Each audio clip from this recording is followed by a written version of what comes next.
What's going on, guys? Welcome to another episode of Renegade Animation on the Renegade Pop Culture Podcast Network. My name is Mike. Joining me, as always, is my co-captain, Cameron. Howdy, y'all. And today we have a pretty low-key episode. We've been having a couple of those between the end of the year and the start of the new year. We got a few different news topics. A little bit of breakdown of the Critics' Choice Super Awards, all the animation categories. And for the rest of the episode, we are going to attempt to preview the 2021 animation film slate. But just a little disclaimer, much like our pilot episode, a lot of these dates are subject to change given the situation we're in. So just keep that in mind as you listen to the rest of the episode. But for now, Cam, what's on the news? Well, I'd like to say we can start off positive, but sadly we should talk about some unfortunate passings and death from this past week. It's like 2021 cannot let up, and we're only in January. So, unfortunately, Brad Venable, a known voice actor within the anime community, passed away at 43, and well, he was not a huge name in the world. If you've watched something like One Piece, he played Scratchman Apu, who was considered one of the during that period of the show's run, one of the 10 new deadliest pirates. And he also had a little uncredited voice role in Venom, the Tom Hardy film, and many other games like Devil May Cry 5 and Fire Emblem Heroes. And he was also in the Final Fantasy VII remake and the Demon Soul remake. I also see he had a role as the driving instructor on Aggressico, and he had some additional voices in Ride Your Wave. Yeah, he was a very talented guy, and from what all the voice actors I follow on Twitter, the nicest guy. So it's always sad. I hope he rests in peace and his friends and family are able to heal. And unfortunately, the character designer of Bob's Burgers, Dave Creek, passed away after a skydiving accident. And man, ugh. But yeah, he also worked on shows like Central Park, Brickleberry. He also had animation credits in Happiness is a Warm Blanket, Charlie Brown, Youth in Revolt, and The Price of Miracles. Well, that's a shame, just to go out in a skydiving accident. I don't know what he was doing skydiving, but that's not the point. I hope these two rest in peace, and I hope their friends and family are able to properly mourn and such. So yeah, those are some pretty tragic deaths. Yeah. Well, all we can do now is keep moving forward. So, Agretsuko, the popular Netflix series, has confirmed to have a 4th season in development, which I'm happy about. I've enjoyed the last 3 seasons, so hopefully this is either going to be maybe the last. I don't know. I think they have one more season in them, but we'll have to see how this one goes. I think they have at least one more in them. And next up, in early February, Craig McCracken's new cartoon, Kid Cosmic, will be hitting Netflix, I think February 5th. Yep. And it's about a kid who basically out in the middle of nowhere, gets some magical alien technology, and along with his friends and father, try to prevent an alien takeover. The show will also have Lauren Faust as writer and producer. I mean, yeah, because she's married to him. And I think it looks great. The voice casting here is pretty incredible. You have Amanda C. Miller, Tom Kenny, Fred Tatasciore, and Keith Ferguson. Keith Ferguson, he's everywhere. Right? It's like I can't go an animated show without running into him. So, and I love the retro art style that it has. It reminds me of during that time period when we were getting stuff like My Life as a Teenage Robot and The Mighty Bee from Nickelodeon. Yeah, it definitely has that. I kind of consider it like sort of a comic book aesthetic. Yeah. No, I think that's an accurate description because it does look like a cool indie comic book, and it definitely stands out from other shows that are on right now, animated shows that are on right now, which is always a plus because you want to find your own identity, and that usually helps when you have your own visual style. Though I'm sure some smarmy troll is going to be like, "Oh, it looks like Cal Arts." Yeah, no, I'm shutting that right the hell down. Yeah, same. So the upcoming Animation First Festival will be happening online from February 5th to the 15th, and the festival will have a film we'll talk about in a little bit, Joseph, which I'm excited for. It was one of the big award winners last year for a in Europe, and we'll also have the screening of the 1980s version of The King and the Mockingbird, which I'm very excited about that. Zero Impunity, Stinky Dog, Happy Life in Paris. And Wes Anderson's going to be a guest there, and he's going to show off some different films, including the rarely screened Hindi and French dubs of Bambi, and yes, Disney's Bambi. Interesting. And The Plague Dogs, and a Doonesbury special, which was from like the 70s. Yes, 1977. That's so interesting to me because the Doonesbury kind of had its moments and then like fell into the background, like while other comics came and went. The festival will also have shorts and TV specials showing, and if you want to partake in it, you can go to their the French Institute Alliance franchise website, and it'll only cost $20 for a pass for everything, and it's going to be entirely online and in English, and no like region locking like what Annecy Online did. So I can't wait for that. I'm always happy and excited for ways we can watch some of these foreign features or films that have a hard time finding an official release. Since like the King and the Mockingbird is a very famous animated film because it's one of the few animated films that inspired Hayao Miyazaki to get into animation or it inspired him when he was working at like TMS and Toei, where he was like, "Oh my gosh, look at this fluid animation compared to our janky, just clunky animation and whatnot." Because anime has a different production cycle. So you said they're screening the 1980 version? Yeah, there's a 1952 version where he didn't really get to do all that he wanted. The director of the film, but then Paul Grimmault. Sorry if I said that incorrectly. And then he basically brought everyone back who worked on the 1952 version to do a slightly updated version. Well, I don't know what the difference is besides I think some new footage and whatnot, because he wanted it to be the best looking that it could be. And when you see footage of this film in motion, it's like, this is really darn pretty, especially for something in 1952 when like Disney was usually the only one doing that level of animation and whatnot.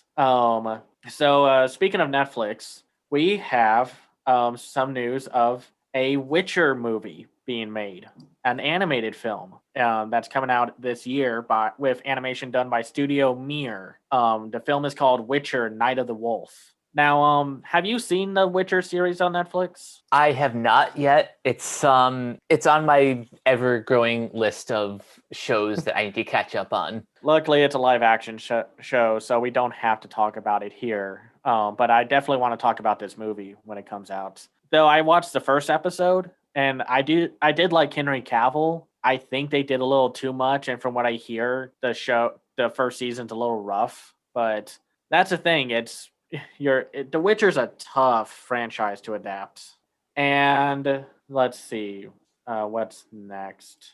I'd love to say that we could move on, but sadly we can't, because since this was the 2020 Critics' Choice Super Awards, well, not even that. It was like during tonight's football, we got the opportunity to see a 6-minute preview of the Paramount Plus exclusive Camp Coral, SpongeBob's Underyears. So we finally got 6 minutes to watch of this, and so the cast will return with Tom Kenny as SpongeBob, Bill Fagerbakke as Patrick, Roger Bumpass as Squidward, Clancy Brown as Mr. Krabs, Carolyn Lawrence as Sandy, and Mr. Lawrence. I wonder if they're related or married. Will be voicing Plankton, and then we'll have Carlos Alazraki, who is from the Casagrandes, and Kate Higgins, who join as new characters Nobby and Narlene, narwhal siblings who live in the woods surrounding the camp. That's interesting.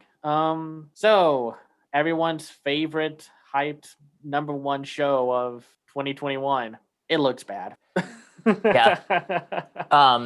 Ignoring everything about the legacy of Steven Hillenburg, forget whether or not he approved of any sort of SpongeBob spinoff.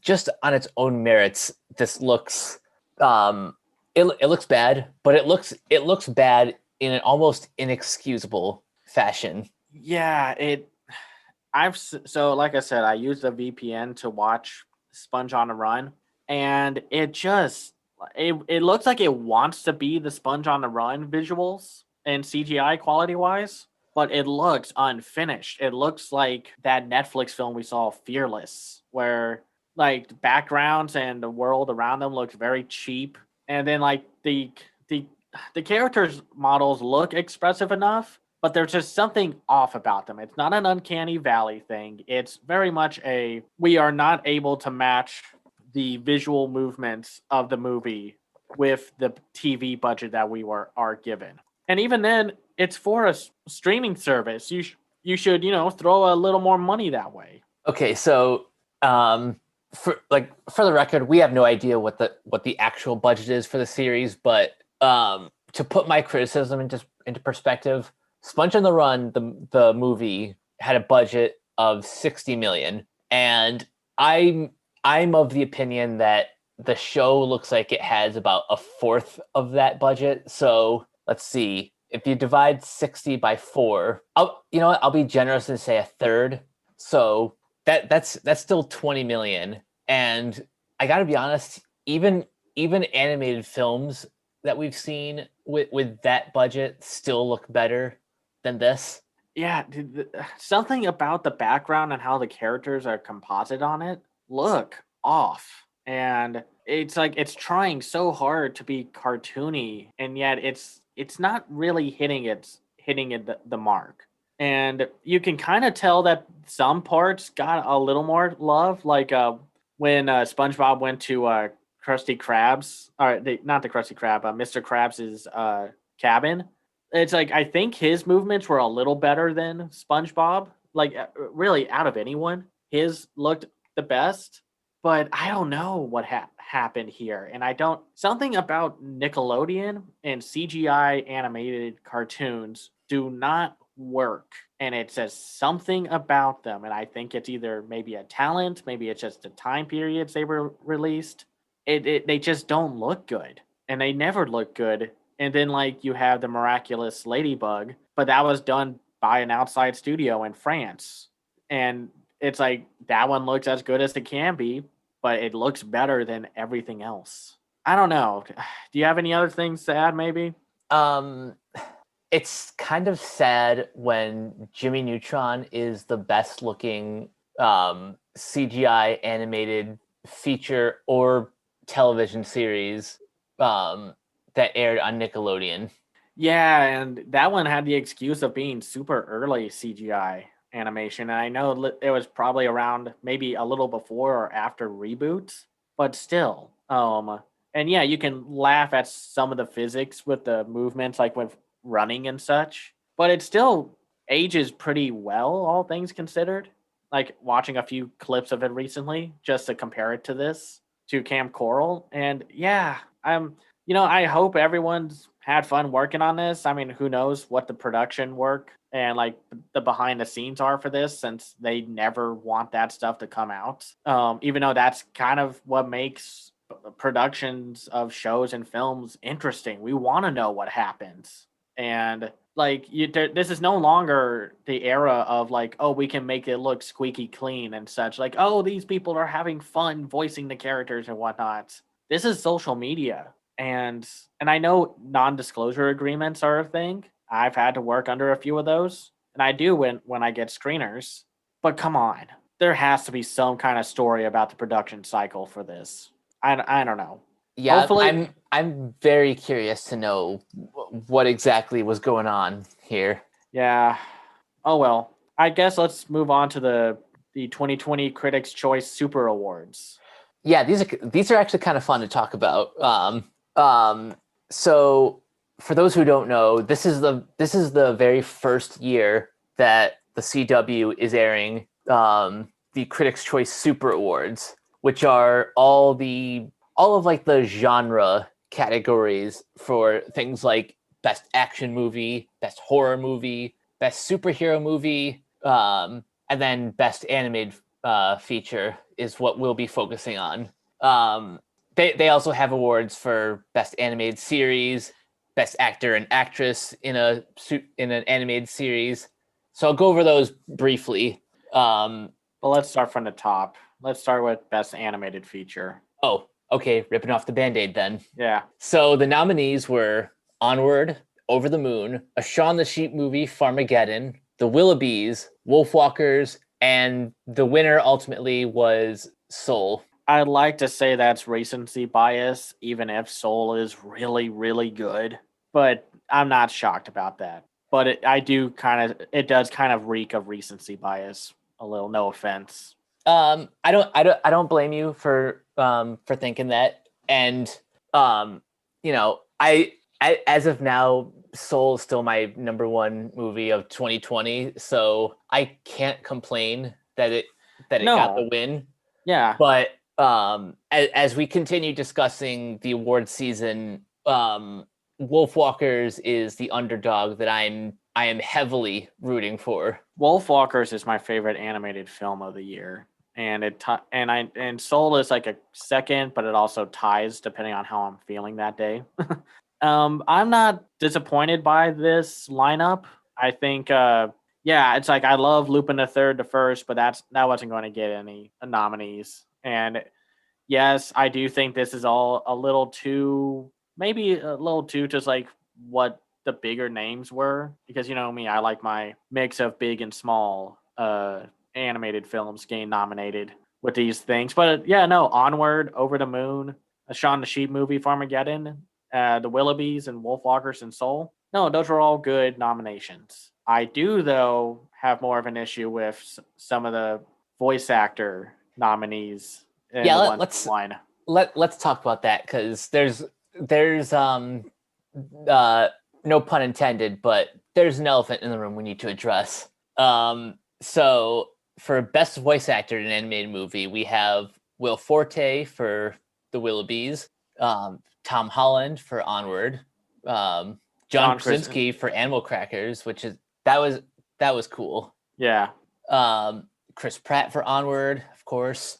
Sam Rockwell for the one and only Ivan. that's not an animated movie. Just because it's using animated animals in a live action sequence doesn't mean it's an animated movie. What on earth? I'm sorry, that's the one that bothers me the most right there. It's like, really? You couldn't have picked someone else? I don't know, like Sean Bean and Wolfwalkers? Yeah, that would have been a much better pick. But if you only had to keep five, by the way, the winner was naturally Jamie Foxx as Joe Joe Gardner in Gardner, Soul. yeah. Which Um, I'm not unhappy about that. I thought Jamie Foxx was really good. yeah, no, he crushed it in that role. Yeah. Now, as for the best voice actress in an animated movie, we have Honor Neefsey from Wolfwalkers. She was Robin Goodfellow. Mm-hmm. Maya Rudolph in The Willoughbys as the Yeah. nanny. Yeah, yeah. Philippa Sue from Over the Moon at playing the goddess Shang-E. Yeah, Octavia yeah. Spencer from Onward. She played the Manticore, Yeah. Ori. And Eva Whitaker, another Wolfwalkers nomination. She was Maeve. Yeah. Maeve Um, McTeer. how cool is that Wolfwalkers landed two voice not actress nominations? That's fantastic, honestly. Like Uh, good on critics for recognizing two actresses who are, as far as I know, not household names. no, they're not. They're well, from what I can tell, relatively new to the scene, and they just do such a good job. The Robin and Mabe are like my favorite characters of 2020 in animation. Just man, they were so good. But who won? Tina Fey as 22 in Soul. Uh, so deserving, or what do you think? Um, out of this cast, uh, you know what? Purely performance wise, she was really good. But to be completely honest, she was just kind of playing Tina Fey. She was. That's kind of what bothers me about this win is that really you couldn't have picked someone else. I mean, I loved her in like the more emotional beats, like the one near the end, but that's really it. But I don't know. Is there anyone that was not mentioned that you would have liked to see nominated instead? That's tough. I guess just because we just talked about them, Emma Stone and Kelly Marie Tran from The Croods: A New Age, just because I think they did a lot more with their roles and their Actually, voices. I would have loved to see Kelly Marie Tran get nominated for that. Because she was a lot of fun. She stole that movie for me, and it's like that. That's honestly a big reason why I want to pick up the Blu-ray. And I'm not usually that like that's not usually my thing for picking up Blu-rays and such. But I want to watch Kelly Marie Tran. So Yeah, I get it. Uh, yeah, so moving on to best animated series, which mm, we have a discussion. me. Um, Sorry. so the nominees were Archer, Big Mouth, Central Park, Harley Quinn, Rick and Morty, Star Trek, Lower Decks, and the winner is BoJack Horseman. Now, before you give me your thoughts, I'm going to pitch you a question. What do these shows all have in common? They're all adult animated shows. That is correct. They are all adult animated shows. And unfortunately, the only two that I've actually seen start to finish are Harley Quinn and Rick and Morty. I could say Big Mouth had a pretty solid season this year, but I'm wondering if this was for last season, but I'm not sure. Star Trek Lower Deck still bugs me that it's there. That was not a good show. I'm sorry. Sorry for like if you're a fan of the show, more power to you. Keep enjoying it. Don't take my dislike of it as like an insult to your honor or your taste. I did not like that show. And I understand why BoJack won even though I haven't watched the whole show. But since it ended and it was one of the most prolific adult animated shows out there, it does seem like well the show's done now, so let's give it the award. Yeah, Since it almost does kind of seem like a legacy award for that series. and I get it, but then I would have also just given it awards during the time it was on instead of just waiting until it ended. Like, and there were just so many other great shows out there. Why did it have to be all adult animated shows? Like, no Owl House, no Kipo and the Age of Wonder Beasts, no Glitch Techs, no Fungies. Just what happened? Not I wouldn't even not to say like I don't know. Maybe there weren't going to be any anime series anyway, but no Doro Hidoro or The Great Pretender or anything or B Stars, nothing. Because I mean, I guess at least there's no Family Guy or Simpsons nominees on here, but Yeah, that's a good point. And if for no other reason, like I am looking forward to I'm more looking forward to the television awards at the Annies this year because at least for us and what we've done on this podcast so far, I feel like that award show will be it'll better reflect the like it'll be a more fair and balanced representation of the medium as a whole. yeah, no, it's like I guess I wish they did like best adult animated series and best family animated series or something. Yeah, that would have been nice. I mean, Because yeah, what this award kind of implies is that like you're only going to be recognized if you're for adults only. yeah, no, it's just this one rubbed me the wrong way. But there's only like two more. Let's talk about those. Okay, so for best voice actor in an animated series, the nominees were H. John Benjamin as Sterling Archer, Nick Kroll in Big Mouth as Nick Birch and various characters, John Mulaney for Big Mouth, Jack Quaid for Star Trek Lower Decks, Justin Roiland for Rick and Morty, and JB Smoove for Harley Quinn. And God damn it, I love JB Smoove in that I do. role. Oh, he's so good. I If love him. I know I've probably said this before, but if Billy Porter was not already cast as Aud like as Audrey, Audrey yeah. too, I would have had JB Smoove play that role. Yeah, for the Little Shop of Horrors remake. Yeah. Yep.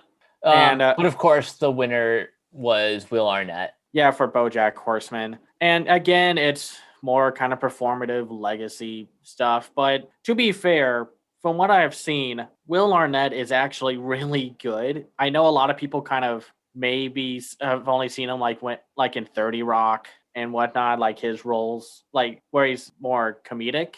But he was really good as BoJack, so I'm not as upset about that.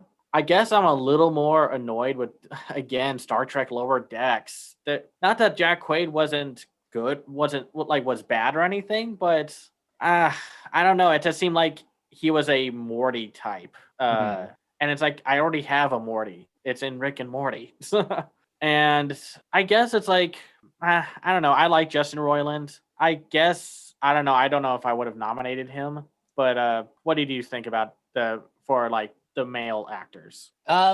It's really just the same problem as the series category.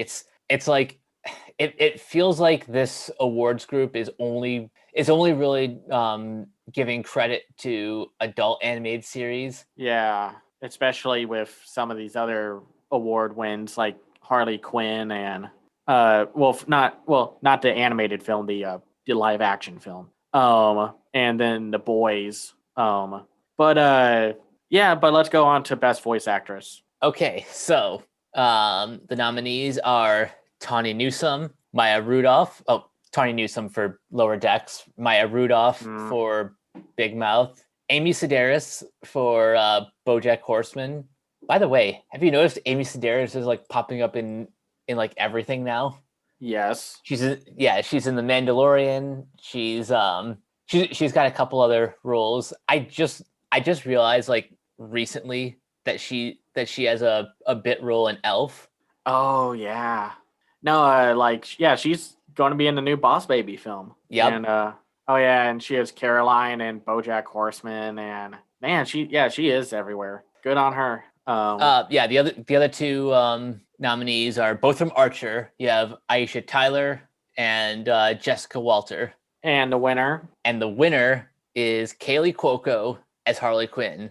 I'm not too upset about that win. I am genuinely happy for this because Kaylee Cuoco has gotten so much shit for The Big Bang Theory. Yeah. Well, maybe not her personally, but just being associated with that show has it's a little unfair for the actors who are the actors aren't writers. They're just there reciting the dialogue and attempting to make a general audience laugh, even though that show is very clearly laughing at nerds as opposed to with them. Yeah, no, like I said, I'm not too disappointed by these nominees. Again, though, I just didn't think Tawny Newsome was all that great. She was just more of a snarky female version of Rick, from Rick and Morty, just kind of too cool for the room, edgy. I've done a bunch of things that you don't know about, and I'm pretty happy with some of these other ones, like Maya Rudolph. I always love her. Aisha Tyler and Archer is always great. And no, I mean these are okay. That's how I feel about these award wins and nominations. I wish the lead in Kipo and the Age of Wonder Beasts got a nomination, but it's the adult only party here, no kids allowed. So I mean that's how I feel. I'm sorry, I don't mean to be so jaded about this. I'm just kind of bummed that. I mean I get it. I'm looking at those nominations is it sucks because it kind of it kind of it maintains the stigma that animation is just for kids unless it's for adults, then it can sit at the big kids table. And the irony of it all, because we had shows like Hoops, which was made for an adult audience, but That fell flat on its face, critically, and it got canceled after the first season. Yeah, and then it's like then we have Infinity Train, and that is more adult than anything Hoops was ever willing to do. And I wish they would just stop acting like animation can just be like animation can only be taken seriously as a big kids or a grown up club, and that's just upsetting. So, oh well. Shall we? Go ahead. Do you have any other thoughts? Just I'm just looking at the awards calendar right now, and the nominations for the Annie Awards will be announced on March 3rd, and the ceremony itself is April 16th. So keep your eyes out for that. What about for the Oscars? The Oscars. Okay, so the Academy Awards. The Oscars themselves are not until April 25th. So we have a long way to go for that. Golly. That delay just messed up everything. The Oscar shortlist will be announced on February 9th. So all right. That might be where we see the long, like 30 film animation shortlist. Which yeah. I genuinely look forward to every year. Oh, I do too. It helps me wrap up my best to worst list on Letterboxd, and then it means like I can push some to this year or push some till later. And that's how I roll. It's whatever gets on that list. It's going to be my best to worst of 2020, and whatever isn't on there will be on next year. So, yep. And Oscar nominations are March 15th, the Ides of March. Fitting. Mm-hmm. All right. So with that out of the way, why don't we talk about the year ahead of us? With a big old asterisk next to it. Yeah. As I said at the top of the show, these dates are all subject to change. And if there's a movie on here that we didn't talk about, it's because it doesn't have an official release date. Connected cough. Yeah. We'll talk about that one soon. So I have my big healthy list. And of course the releases from animationscoop.com also line up here. So I guess I want to start with the DC animated films. Let's get those out of the way first. Yeah. So the ones that are said to come out this year are Batman, Soul of the Dragon, Justice Society, World War II, and Batman: The Long Halloween Part 1 and 2. Admittedly, out of those three, I am so excited for Soul of the Dragon. Yeah, that one looks great. I believe it's being released on digital platforms January 12th. So that's like this week as we record this. And Blu-ray January 26th. Yeah, this is going to be great. And if you're an Arrow fan, Michael Jai White is coming back to reprise his role as Bronze Tiger. Yeah, this one that Bruce Wayne faces a deadly menace from his past with the help of 3 former classmates, world-renowned martial artists Richard Dragon, Ben Turner, and Lady Shiva. This, we talked about this when we talked about Infinity Train, when we talked about the news announcement, And it just looks fun, and it's an original film, and those usually turn out better than the ones that they adapt. So, but that's just how I feel about them. I'm kind of excited for Justice Society World War II. and Batman: The Long Halloween sounds interesting. I guess I'm glad that they're making it a two-parter because that's where a lot of those adaptations fail is with when they try to cram in a pretty hefty book into one movie. I think that's what happened with the first Doomsday Superman animated Oh film. yeah.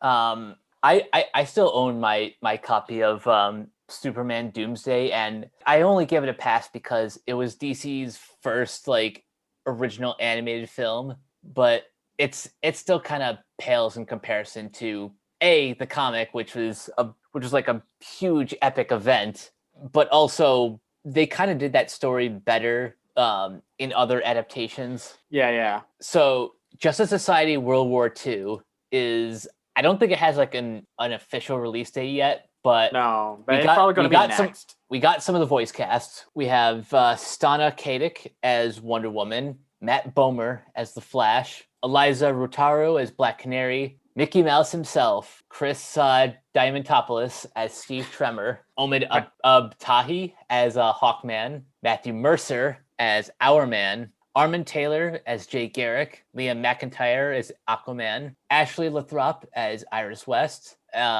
Jeffrey Arend as Charles Halstead or Advisor, and look at that, Keith Ferguson as Dr. Fate and Darren DePaul as Roosevelt.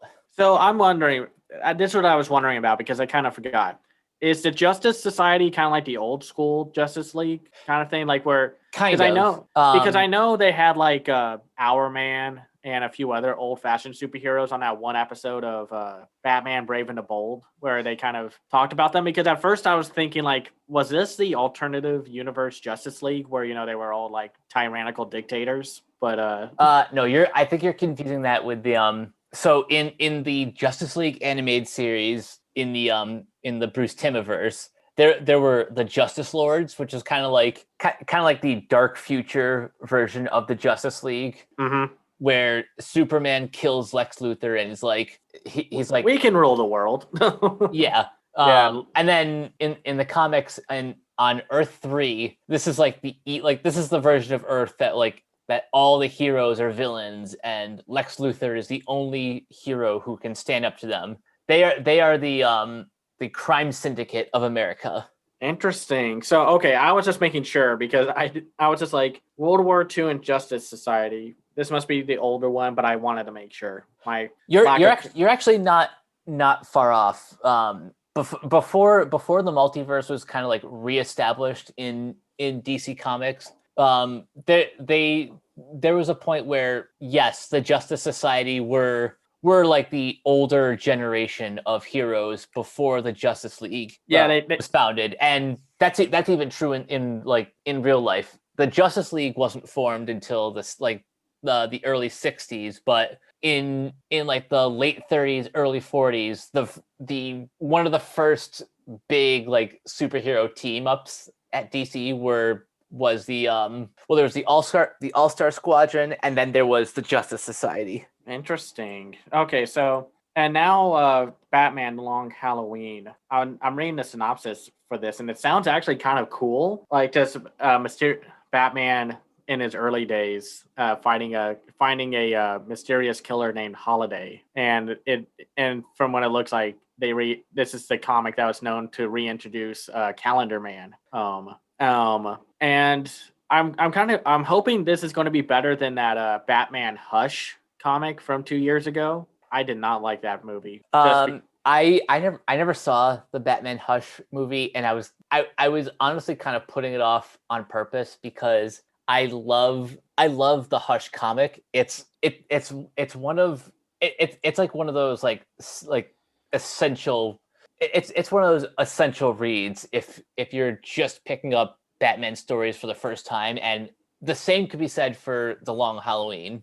That's interesting, and it's interesting that this is the comic that continues off of Batman Year One. So I'm always down for that. I'm looking at the voice cast. So this looks like it will be like the current animated film direct to video line where it has like Troy Baker and such. Then we have Jensen Ackles, Naya Rivera, Titus Welliver, and David Dashmalchian. Wow, bring in Titus Welliver for an animated Batman movie. I love that. I can't recall exactly how often I see Titus Welliver in voice acting roles. So to see him come up in this it's got to be something special. Yeah, no, I'm a little worried though that they're going to basically take the route of just like using the sort of pseudo generic look that they have for everyone right now. But since it's like a younger Batman, I'm hoping. I mean, I'm just sorry. I'm looking at this cover and it just looks stunning, and I think that's been one of the failings of these adaptations in the videos. I mean, the direct to video films is that they don't have enough money to like copy the art style. Like that was one of the big failures for me of Batman Gotham by Gaslight. It just looked so generic, and I get it. It would have cost a little more to copy that Mike Mignola artwork, but come on, like I don't know. Yeah, Maybe I'm asking too much from these. Tim Sale's art on The Long Halloween it's going to be a challenge emulating that in motion. Mm-hmm. So I'm cautiously optimistic for this one. Yeah, I tend to like the ones that have a different art style instead of trying to be in the same universe that they did for the last couple years. But yeah, I guess let's move on. Would you like to start with the Netflix, or would you like to start with most of the big ones that are coming out? Let's for now stick with ones that have definitive release dates, because I looked at some of those Netflix movies and not a single one has a release date. So well, I think I heard that Arlo the Alligator Boy is coming out in April, but we'll have to see. That's something to look forward better. to. Yeah, no, it sound like the four major animated films from Netflix, and then they'll also have Bombay Rose, which they were supposed to release back in December, but they decided to delay it to this year. Are Wendell and Wild, Guillermo del Toro's Pinocchio, Nora Toomey's My Father's Dragon, and like I just said, Arlo the Alligator Boy. And unfortunately, we don't have a whole lot of like visual looks, like details, teasers, and whatnot for some of these. Even though like it's crazy since Pinocchio, we'll have two stop motion animated films this year with if they come out, Wendell and Wild and Pinocchio. And seeing Guillermo del Toro tackle stop motion is a delight. Yeah, And I'm excited to see what he brings to the table. Like I know Del Toro likes to he spends a lot of money in his live action movies, like with probably some of the best like cutting edge special effects. So yeah, to see and see him kind of pare down and tell a not necessarily a smaller story, but like something that feels more handmade is just too appropriate for a story like Pinocchio. Yeah, and it's going to take place during the era of Mussolini, and like if as Pinocchio wasn't already a dark enough movie, story, and now you're going to shove it into World War II. And I'm really excited for Wendell and Wild just because it's what's his name, Henry Selick, and Henry Selick working with Key and Peele. Yeah, that sounds great. That's a fantastic combination right there. I love it. No, and My Father's Dragon by Nora Toomey. That's going to be great. It's Cartoon Saloon, and I just can't wait. And I'm so happy for Cartoon Saloon to keep having all this support. And that means I can get a screener for My Father's Dragon. So I'm super happy about that. Oh yeah. And then we talked a little bit about Arlo the Alligator Boy a few episodes ago. And I still think that looks great. Just looks like a lot of fun. I can't wait for the animated series, and hopefully it carries like the charm and appeal that this movie seems to have. And it looks like it will. It kind of reminds me of like Hilda, like from the visuals and whatnot. It does. Kind of has that Hilda look. So I'm looking forward to that. Unfortunately, that's also we shouldn't bury the lead. It's a musical. Yeah. And I do love me a good musical. Yeah. Now, I think let's move on to the major animated films. Let's talk about the Hollywood ones. This isn't quite Hollywood, but it will premiere in theaters and on HBO Max. February 3rd, we have Earwig and the Witch, a G Kids release. directed by the son of Hayao Miyazaki, good old Goro. Yeah, I got a screener for this recently, so I was able to watch it. And while I think it's good for what it is, it's not. It's I wouldn't. I call it middle tier Ghibli. But also it's something to take into consideration, which I think some critics are not aware of. This was a TV movie. This was not made to be in theaters. Not to say like that's an excuse for the CGI quality. I think the CGI actually looks good for what it is, but it's something to take into consideration. And it has a lot of good moments, but we'll talk about this in a future episode. I'm trying to get Mike to get a screener for it so we can talk about it early before it hits its release in February. Yeah, so we'll once we're both able to see it, we'll keep you guys posted on that. The next one is, and this is one of the two kind of like one of the two cheats on our list. This first one is Tom and Jerry, which on Animation Scoop the date is March 5th, but we know it's been changed to February 26th. I don't think we could. I don't want to talk about this one, but I think the animation still looks pretty good for it.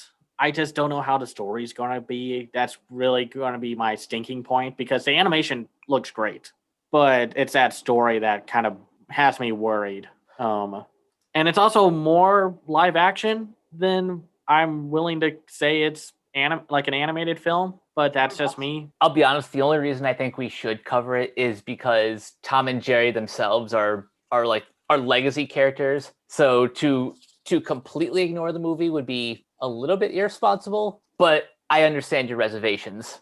No, it's like I consider Who Framed Roger Rabbit an animated film despite the live action actors. Same with like Cool World. It's something like I don't consider Yogi Bear an animated film. I don't consider Peter Rabbit an animated film. It has to be more animation than live action. You can have live action elements, but I'd rather I don't consider Mary Poppins an animated film. Okay, that's a good example of what I imagine is one of your hard and fast rules that correct me if I'm wrong. It's not just that it's a live action hybrid, but the hybrid has to be part of the story, not just a single element, right? Yeah, it's like now. I mean, what do you think?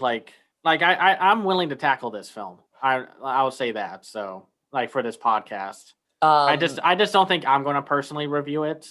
But fair enough. I'd have to see because they may win me over just because all the animals are animated. And from what I can tell from trailers, they are literally making every animal animated. So it's not just Tom and Jerry. I mean, we saw in the trailer, the birds, the elephants, the dogs, like we see, like the Japanese trailer shows us Spike. So it's going to be interesting to see how much animation they keep in this one. And plus, we've only seen a trailer. So right. Now, yeah. Moving on to the next one. The one out of the first quarter of the year, this is my most anticipated. It's from Walt Disney Animation, Raya the Last Dragon. It'll be in theaters and on Disney Plus on March 5th. And oh my God, it looks so good. It does look good. And they released and seeing some of that footage during the Disney investors stream. And they released some new images from Entertainment Weekly recently. And yeah, it just looks great. It looks like a pretty good epic, even though it looks like it's going to have some of the Disney elements in it, which is never a bad thing. That I'd rather watch a Disney movie be a Disney movie than a Disney movie trying to be a DreamWorks movie. So I think it looks great. It just the mystical elements and the world, and yeah, it just looks great. And of course, it has the director of Blind Spotting. Everyone, please go watch Blind Spotting. Yeah, just watch. I know we're gonna hammer in this one live action film in an animation podcast. No, I think it looks great, but I don't think this next movie exists. You mean Schrodinger's movie? Allegedly, the Bob's Burgers movie. It has a release date of April 9th, 2021, but to quote Ron Burgundy from one of the most overused GIFs on Twitter, I don't believe you. we've seen nothing about this movie, and what's the deal? What's happening? Why can't they show us? Yeah, like what I And it's going to be like this for the next one too. So it's like Disney is doing really crummy, shady things about how they're handling Bob's Burgers, the movie, and like I said, we'll talk about Ron's Gone Wrong in a second. But I um want to see some footage, at least a teaser, a confirmation of a trailer coming out. And who knows, maybe we'll record this and I wake up tomorrow, hey, the Bob's Burgers movie trailer is out, and it just okay, and now I guess since we have apparently plenty of time until this movie comes out, I'll go ahead and confess that I have not seen a single episode of Bob's Burgers. and there's so many seasons, so you'd have to like maybe watch a chunk or so. Yeah, And I plan to do that. I think you'll go ahead. Just to put things in context, when the Simpsons movie came out in 2007, I was never a diehard Simpsons fan, but those characters are iconic enough that I could have just watched that movie like as a standalone movie and enjoyed it just fine. Mhm. So best case scenario, let's say the movie does hit its April 9th release date. Yeah, You know, we got a couple months. I might watch a couple episodes of Bob's Burgers just to familiarize yourself with the world. yeah. I mean, from what I remember of watching a couple seasons of the show, it's very much like there's continuity, but there's no overarching story, or at least not a major one. And it Bob's Burgers is a good show. I need to find time to watch it, but I'm so busy with everything else. Same. Yeah, so I let's move on to our other Schrodinger's film. Ron's Gone Wrong. So the plot for this one, set in a world where walking, talking, digitally connected bots have become children's best friends, Ron's Gone Wrong tells the story of an 11-year-old boy who finds that his robot buddy doesn't quite work. It's kind of weird that we're getting this film the same year that Connected is supposedly coming out. Oh yeah. But we haven't seen anything of this movie either. What's the deal? What's happening? Is there actually anything we can watch of it? I don't even think I've seen like a concept art piece for it. I think I see a first look on YouTube, but I don't recognize the channel that it comes from. So it might just be one of those Troll like bait. Probably. Or you remember those like old, like really old movie trailers where like they don't show you any footage. It's just like Alfred Hitchcock comes onto like the set and basically just Psycho, describes the movie. Yeah, no, it's like those movie. It's the trailers from the time period where you did not have to worry about social media spoiling the trailer. Right. Yeah, like the Night of the Lepus.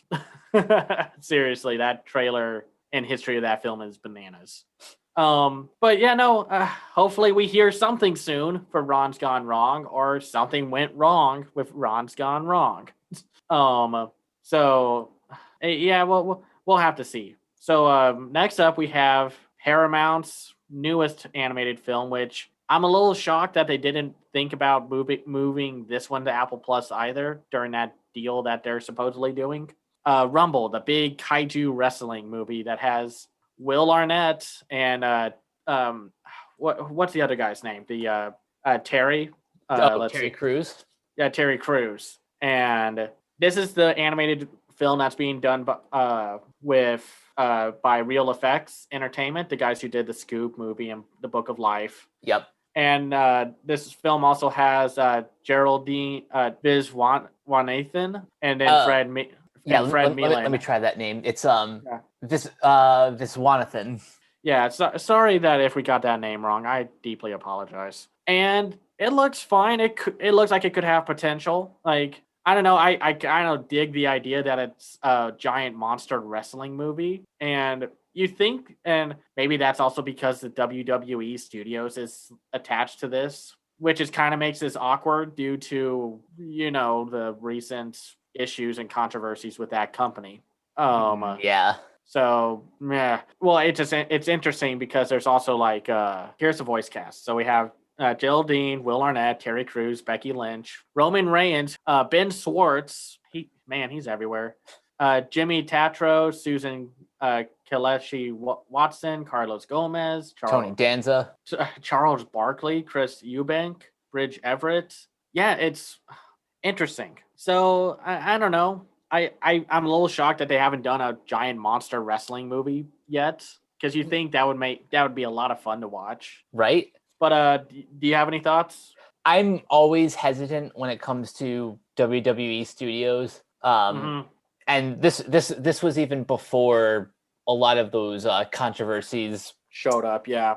Yeah, their production but studio. also I was just never really a big fan of Vince McMahon. No, me neither. He So, runs that company like garbage. but like, And I'm but not a fan of wrestling either. I just don't like crummy business owners. I mean, putting all that aside, this does look, it looks good for, you know, your kind of bog standard animated CGI animated feature. Like the main voice cast is, I imagine that's going to be a lot of fun. I'm really excited for Geraldine Viswanathan, who was terrific in the comedy Blockers. Oh yes, I recognize her. Yeah, she was great in that. Yeah, we'll have to see. I wouldn't be shocked though if Paramount's is like, okay, you know what? Screw it. We'll put this on Netflix or something. Kind of like what they should have done with Sponge on a Run, which is supposed to come out in February, but for all the good that will do with Paramount, just God dang it, Paramount is just annoying me. Like, and well, I don't know if they're still doing this one, but it has a release date. So DreamWorks and Universal's Spirit Untamed. I'm not super excited for this one, but only because it's based off of the cartoon series. Yeah, that's the thing that that has me interested. So for those who don't know, the cartoon series on Netflix was kind of loosely inspired by a 2002 2D animated film from DreamWorks called Spirit Stallion of the Cimarron. Yeah, which is honestly kind of underrated as far as early DreamWorks films go. Yeah, that was a pretty good movie. Directed by the late Kelly Asbury and Lorna Cook. Mm-hmm. This movie inspired a Netflix series 15 years later called Spirit Riding Free. Yeah, which is, they kind of dumbed it down for families and mostly a female targeted audience. I haven't seen this show. Have you? Nope. But the reason I'm kind of curious about it is because I believe one of the people involved is an actress, Catherine McNamara, who was I've heard of her. Yeah, she was just recently on Arrow playing the daughter of Oliver Queen and Felicity Smoke, and she was also in let's see. Oh, Shadow Hunters. That was her other big show that she was in. Cool. Well, we'll have to see. I mean, I'm willing to give it a shot. Maybe we'll watch the show before the film's released. And so here's another one that we have heard barely anything of. Vivo from Sony Pictures Animation with the co-director of the first Cruise movie, Kirk D'Amico. Yeah. Yeah. And so the film follows a monkey who loves music and adventure, leading him to a dangerous journey from Havana to Miami to fulfill his destiny. And Lin-Manuel Miranda is attached to this film. Roger Deakins is working on the cinematography. Oh man, when Roger Deakins involves himself in an animated feature, first of all, you get How to Train Your Dragon, but Roger Deakins, that's who you get when you want your animated feature to look like $1 million. Yeah. I think this is something that some filmmakers or film studios here and overseas don't think about. You want to make your films look good. You want to make sure the camera shot. You still want to have good shots and whatnot, and that also helps when you have a good storyboard artist. But still, I kind of wish we heard more about it. They really haven't talked about it much. So the only thing I know about this movie is that Lin-Manuel Miranda wrote 11 songs for the film. Now, who knows if all 11 are going to end up in the film proper? Yeah, they'll probably be in the soundtrack. Yeah, full. Yeah, you know how that goes. Yeah, no, I remember when Moana cut out another song for Dwayne Johnson because it was like, this scene doesn't really work fully. So So yeah, I'm looking forward to it. I'm super excited for Vivo and Sony Pictures Animation with their push for more diverse looking animation. Though I Oh, will say I'm uh, looking forward to this next one more. before we get there, something else that's cool about assuming Vivo hits its release date, it'll come out the same month as In the Heights. Oh gosh, I'm looking forward to that two movie. two Lin-Manuel Miranda projects in the same month. That's pretty badass. That is pretty fantastic, if I do say so myself. Oh, and speaking of June 18th, Disney and Pixar have another film in the works called Luca. Oh, I am so excited for this one. Seeing the footage from the Disney investor stream looks great, and it's exactly the kind of looking movie that I would think of when I heard about Luca.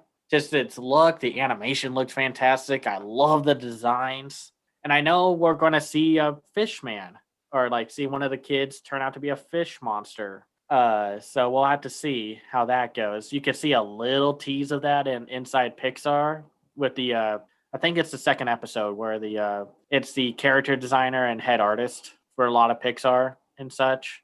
And you see her designing some fishmen or fish boys in this situation. Any thoughts? I mean, I don't have too much to go on. Just that Yeah. this is the feature film debut of Italian filmmaker Enrico Casarosa. Yeah.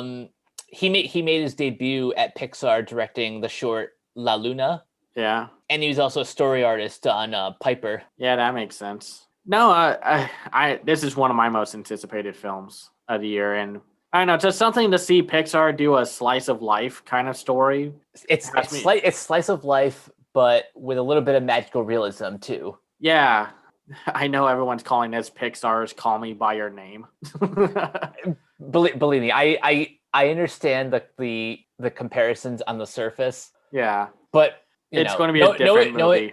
knowing Disney though, who knows if like they'll actually go all the way. Yeah, and yeah, we'll have to see. Even if it's just kind of like they make it subtle, just so that it's like they don't have to cut anything out or not release it in other countries, which have unfortunately worse LGBT plus situations.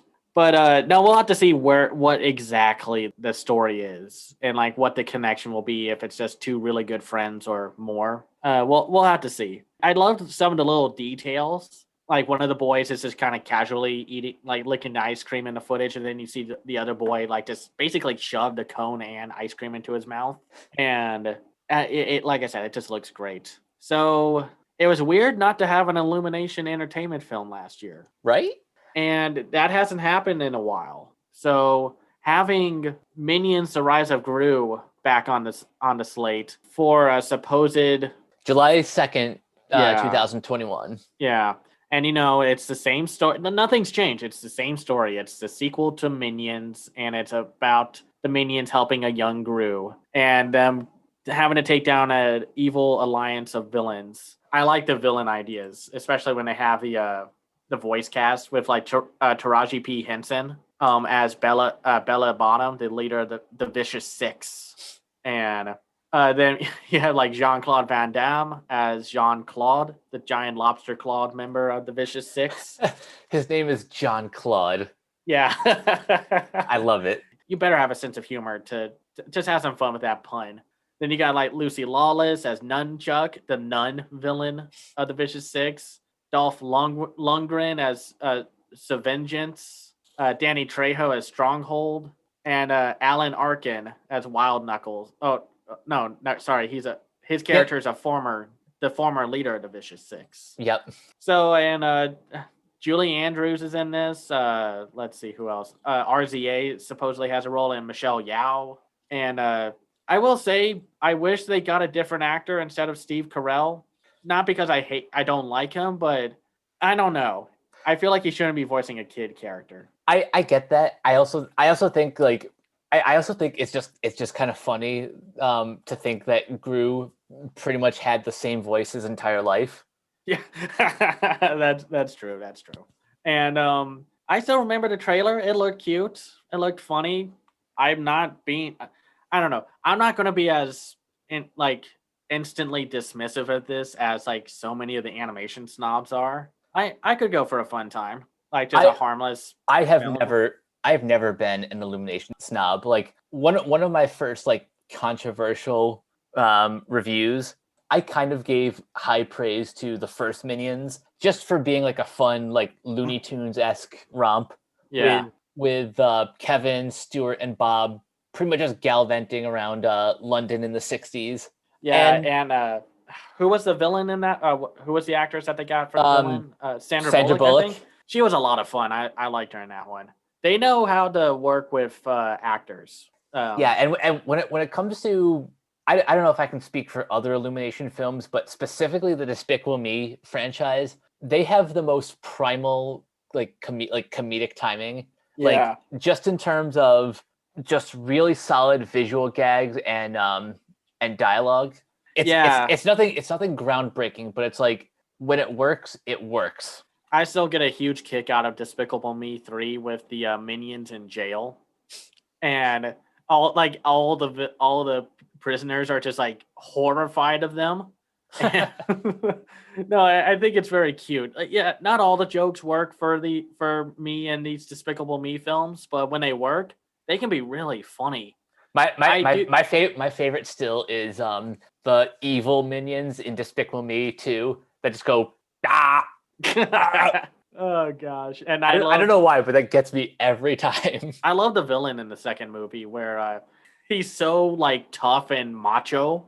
He takes a tequila shot with snake venom in it, but and just like forces the venom out of the snake like a seltzer water, like a seltzer bottle spray. And and I liked the third villain, the movie's villain, the one played by Trey Parker. I think it was Trey Parker. Let me check. I think. Well, anyway, I loved that they just kind of went with this goofy '80s themed man-child villain. Yep, it was Trey Parker as And Balthazar Brett. well, he definitely played a brat. And I mean, I wish that they did a little more with their stories. And I'm not asking them to be Pixar. I don't want Illumination to try to be like a second-rate Pixar. You want them to be more like Warner Animation, right? Yeah, I want them to be as good as they are, like as they are. Like I want them to be the best version that they can be because I was getting a little tired of the studio shenanigans with Despicable Me 3 only because I feel like they're so close to having a proper like substantial story. Like with Gru finding out he has a brother and such and how like they were each treated differently by their divorced parents or like in the Grinch with how they handled like the act of kindness and whatnot. Like I feel like there's always they're so close, and then it's like, oh, but we're not that studio, so let's just shove in the shenanigans. And I don't think they're like the worst studio or anything. They're obviously a super talented studio, and they're doing something right to rake in billions. Oh, certainly. Even if like The Secret Life of Pets 2 wasn't all that great. So I don't know. I'm looking forward to it. I'm down for some goofy shenanigans. Yeah, no matter what, I'm going to see it. Yeah, no, I still enjoy the fact that the trailer is just like you find out one of the minions traded the highly like needed item, like plot device for the film for a pet rock. I mean, oh man. I think the people who hate Illumination kind of just need to pull the stick out of wherever and just chill. Agreed. Because the 2010s were like, oh no, every studio is going to be like Illumination Entertainment because they're successful because they use a smaller budget. The theatrical industry is doomed. No, it's not. You stupid fear-mongering knuckleheads. Just chill. All right. Moving on to moving on. The more I read about this one, the more just fascinated I am. So coming up in July 16th, we have the long-awaited sequel to Space Jam, A New Legacy. I'm so cynical about this movie, but go ahead. You start with your thoughts. Okay, so first of all, it's directed by Malcolm D. Lee, produced by Ryan Coogler, LeBron James, who stars as himself. It's written by Coogler and Sev Ohanian. Oh, he was a Who producer of Fruitvale Station and Searching. I love that movie. Yeah, so What a so weird cast. I mean, what a weird behind the scenes team. yeah, I'll get back to them in a second, but the rest of the cast is pretty fascinating too. Don Cheadle, I guess, plays the main villain, Algae Rhythm, an evil Ah, an evil sorry. computer algorithm. Yeah. That's just kind of perfect. Yeah. Sonequa Martin Green as Savannah James. Oh, so they're doing the same thing that the first Space Jam did, casting actors to play LeBron's family. Sounds like it. Yeah, Sierra J. Wright as Bronny James, LeBron's son. And then some of the other NBA guys, you got Klay Thompson, Anthony Davis, Damian Lillard, Peter Cornell, Chris Paul, Kyle Kuzma. And in the WNBA, you got Diana Taurasi, Ineka Yeah. Aguamike, Yeah. Nicole Cornett, and Chine Aguamike. They'll all be making cameos. So kind of like the other ones from didn't the first one have cameos from basketball players? Or am I thinking no, you're right, because those were the people that the Monstars stole their talent from. that's promising. We'll have to see. I mean, in terms of like sports stars becoming actors, LeBron James is has been one of the better ones. I'm like 95% positive that the whole reason he moved to LA and joined up with the Lakers was to be closer to Hollywood. That could be that's understandable. No, and I'm sorry to Neka Ogumike if we mispronounce your name. Sorry. And now the voice cast though, that I'm pretty excited for that. Yeah. Eric Bauza is playing Bugs, Daffy, Marvin the Martian, Tweety, and Pepe Le Pew. Kat Susay is coming back to voice Lola Bunny. Jeff Bergman as Sylvester and Foghorn Leghorn. Bob Bergen. Yeah, Bob Bergen as Porky Pig, and Gabriel Iglesias as Speedy Gonzalez. Typecasted, but I love me some Fluffy. So if you had to get a celebrity, I love Gabriel Iglesias. I listen to his comedy specials a lot when I'm at work. And Tony Bancroft is an animator on the project. That's right. He is. Yeah. He is one of the. He's part of the animation team, and Spike Brandt is animating or he's directing the animation. So going back to my original question, do you think that the creative team is overqualified? Keep in mind also, the score will be composed by Hans Zimmer and Chris Bowers. Yes, this is way too much talent going into something as Space Jam, a new legacy. And I don't know. I feel like this thing only got greenlit because nostalgia is a hell of a drug. I'm sorry. I don't think Space Jam is a good movie. And I think the only thing that kept it alive is the nostalgia of watching, because so many people grew up with it. And it's such a weird little product in time.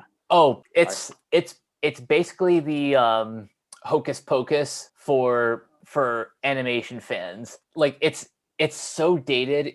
It is such a time capsule for a very specific period in the 90s. In one of like the first times that Warner Animation tried to really push the Looney Tunes like into pop culture. Yeah. This was also like, the 90s was a big time for Looney Tunes because they ran Looney Tunes cartoons on Nickelodeon, on CBS, on ABC. Like the classic 1940s cartoons were packaged on Cartoon Network. Mm-hmm. And then when Kids WB was launched, they had Looney Tunes there. Looney Tunes were unavoidable in the 90s. Yeah. Also, this was back when the Warner Brothers store was still a thing. Do you remember? I think I do. I'm not entirely. I remember the Disney store, but not. I don't know. I have to think about it. I think I do.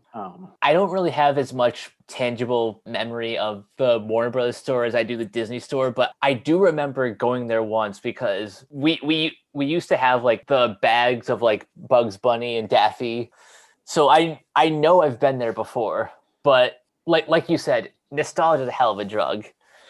No, it's I don't know. It's like this film has this weird cult following, and I just don't get it. I'm not drinking the Kool-Aid that everyone else is, and I just think this is kind of the thing that I kind of bark back at with like film fans. So it's like we want original stuff. Oh my gosh, can we get a sequel to Space Jam? And it's like no, this is the problem. It's like how there's a Sex in the City reboot happening on HBO Max, and it's like, no, stop doing that. But with all this talent behind it, I have to think they have something that's going to be pretty enjoyable. But Yeah, well, I feel the same way. And but also let's read this premise because this is nuts. When basketball champion and global icon LeBron James and his young son Bronny, who dreams of being a video game developer, are trapped in a virtual reality space or a virtual space by a rogue algorithm, LeBron must get them home safe by leading Bugs Bunny, Daffy Duck, Porky Pig,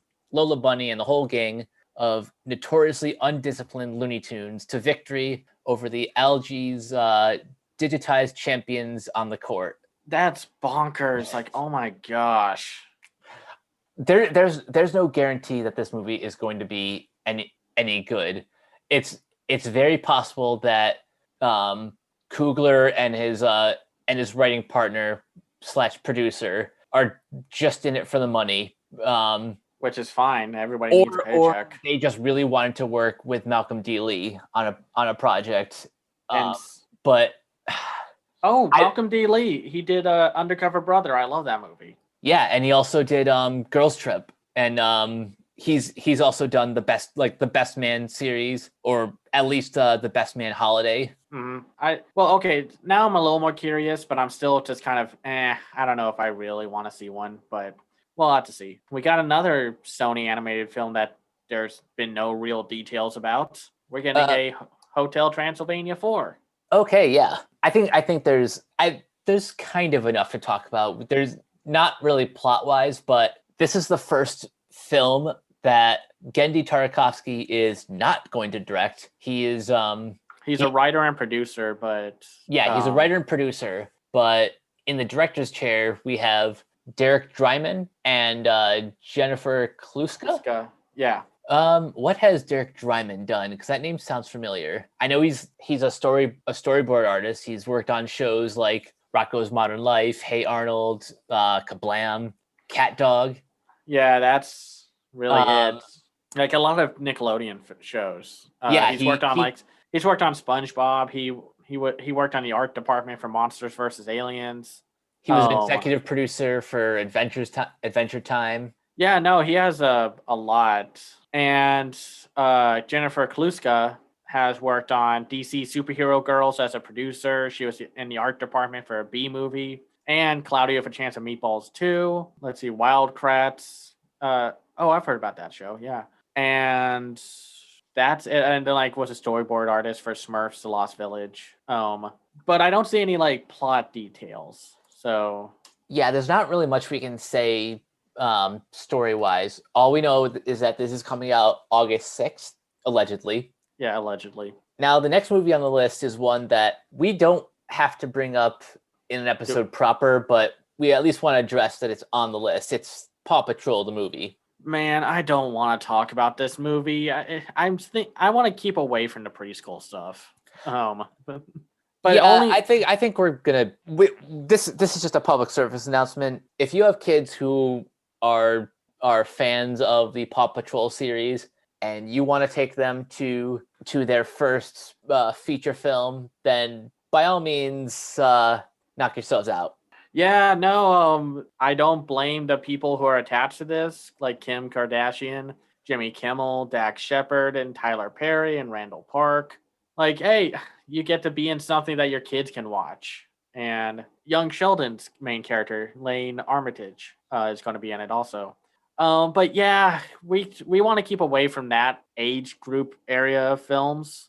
But we'll have to see unless there's just something like, oh, we have to talk about it. I'm thinking we might avoid this one because nobody wants to hear a bunch of old guys talk about Paw Patrol. Oh yeah, Yeah, no offense or anything. So supposedly now we have the Boss Baby Family Business from DreamWorks, which will be coming out September 17th, when it was supposed to come out in March. God, these delays and such right after they release a trailer. Like, come on, people. Like, you think they would have learned after the Dark Phoenix fiasco.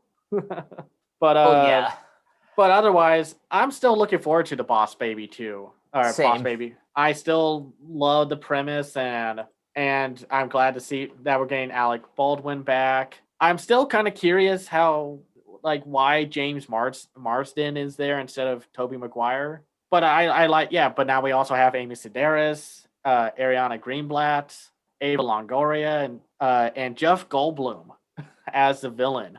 So that's going to be great. And like, I still love all the visuals and such. Like I said, if you're into cartoony animation, DreamWorks is probably going to be that place to go and such. And when it comes to sequels, I've drilled this in our audience's ears plenty of times, but when it comes to sequels, DreamWorks don't miss. They don't. They're usually pretty good. We just talked about that with Crude's A New Age. So this one should be fun. Like, I don't really have anything else to pretty much say about it, though. Yeah, we've talked about this one enough in previous episodes. So. Yeah, and until we get like a new trailer, I want to talk. I want to wait until we get like a new trailer to talk more about it. Now, you want to take this next one?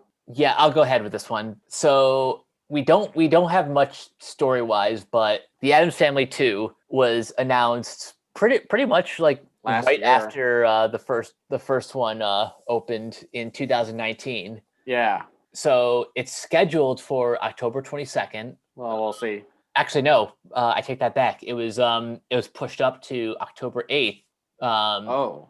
So we have a lot of in the cast. We have Bill Hader and Javon Walton Yeah. cast. Yeah, Walton will replace Finn Wolfhard as Pugsley. And first of all, I can't wait to hear Bill Hader. I love Bill Hader. So He is huge fan of his. Oh yeah, and he's kind of like the right amount of silly for this version of the Addams Family. Actually, I take that back. As macabre as like the original comics were, every depiction of these characters has had their own flavor of silly. So Bill Hader, I feel like, can bring as much energy to whatever his role is that like Christopher Lloyd brought to the live action films, or even Nick Kroll voicing Uncle Fester. I have to say, from the first, while I wasn't a huge fan of the first film, I thought I was pretty okay. I did really enjoy the voice cast with Oscar Isaac, Charlize Theron, Chloe Grace. Was it Chloe Grace Moretz? Yep. Moretz, yeah, as Wednesday, and Nick Kroll was so good as Uncle Fester. He was just so funny, and I always love that scene where they're at that place in the park, and he does that really old, what was it, Silly Symphonies or Looney Tunes bit with I take my hat off for you, do do do do. That's just a classic tune from like the 30s. Yeah, and I just love that they went so deep with that reference, and I respect them for that. And then he opens up his coat and all the bats fly out, and then he's like, "What did I do?" No, that was a good voice cast. Now it is the same directors and the same animation studios, and I hope they put a little more money into this one, just because that was really the biggest downside to the film, was it looked really cheap. Yeah, and like the human designs were just ugly for the wrong reason. Like I don't know, that was just me, because I liked everything else for the most part. I think Wednesday Addams was the scene stealer. Yeah, she was. I'm trying to see if the Willoughbys had a budget. I don't see their budget anywhere. And I only bring up the Willoughbys because the same I think the same character designer worked on this and the Addams Family, and it's like extremely obvious when you look at them back to back. That's true. It is very obvious. And not that it's a bad thing, because no, both movies do have really good character designs. Yeah. Now, do you think that teaser trailer we got a few months back, like, do you think they can get away with making a joke saying like, "Oh, a sequel? How original"? Like, the only problem with that joke is just I've heard it too many times, but I give it a pass because the joke is that this is the second sequel to an Addams Family feature. Yeah. And no, I mean that was the only thing I kind of rolled my eyes at, but no, it's just like I was surprised at how big of a hit it was. So Yeah, not apparently there's still gas in the tank for this property. yeah, well, that was the thing about the original Addams Family like live action like sitcom.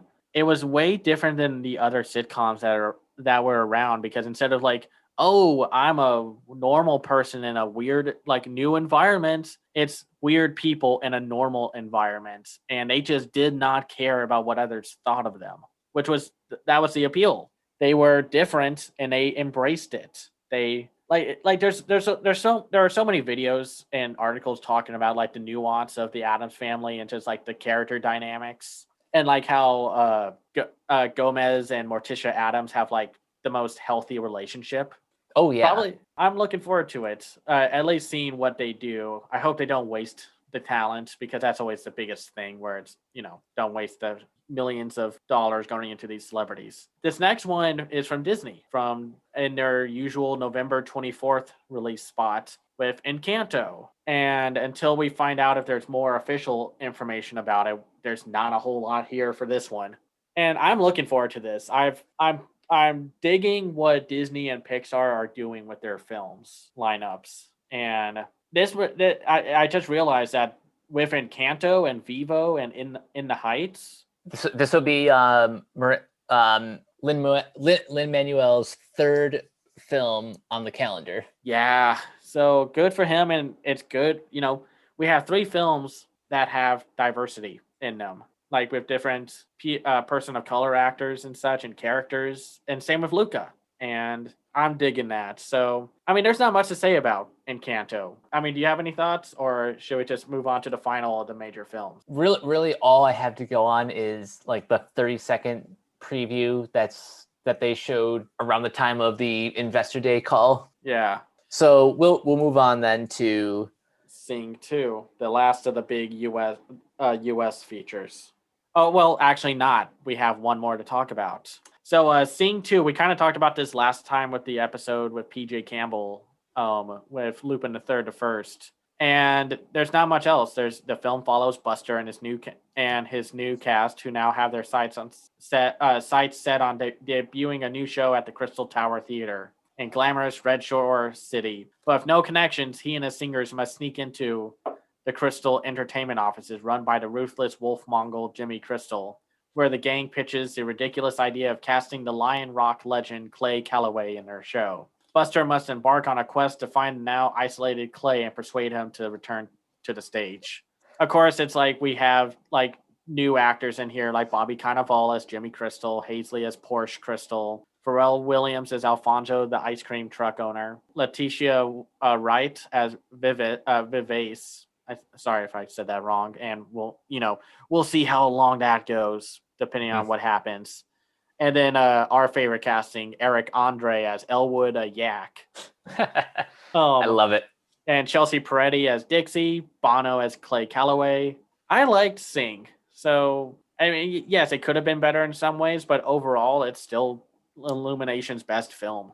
Yeah, I need to watch Sing again, just to confirm its placement. But between Sing and Grinch, we know that Illumination has the potential to be great, and I've only seen so far only the Despicable Me sequels have been Successful. I take that back. Only Despicable Me 2 has been, in my opinion, better than the original. Yeah. So really, the jury is out on whether or not this one is going to be better or worse. That's the thing. The Secret Life of Pets 2 did not do well, and I think it got worse reviews than the first film, if I remember correctly. And I don't blame them. I think the first Secret Life of Pets film, while still being problematic with who the lead is, voiced by, it just had a weaker story with the second film, even though it had Patton Oswalt as the main character. That's really it. I mean, I forgot. We have to talk about Connected, Sony.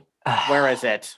Where is it? When is it coming out? I know the director is like, we're going to have some news soon, but come on. It's been a year. Tell us. I feel bad for the director and Lord and Miller, who I'm sure want to give some news, but last I heard, so Sony made it pretty clear that they don't really want to release anything until Theaters are back up and running fully. yeah, which on the one hand I get it, but when it comes to their animated fare, we've seen the results for like Universal and Warner Animation's releases, and they did for the most part okay. I mean, look at how the Croods A New Age is performing. It's That doing well. yeah, it's been in theaters for at like well over a month, and it's doing it's doing like healthy business.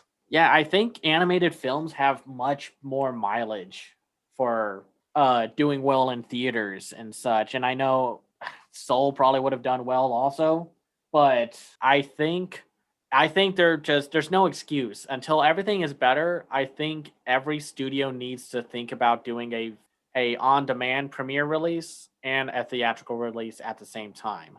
Give it a theatrical release for the places that can and have better control of the pandemic, but don't lock out other countries. And if that means you have to make a deal with some of the filmmakers who are relying on a theatrical release for a bonus, do it. Fine. So be it. It's just, I'm not saying I want theaters to die, but I just want to see these movies, and you can only delay them so long. Right.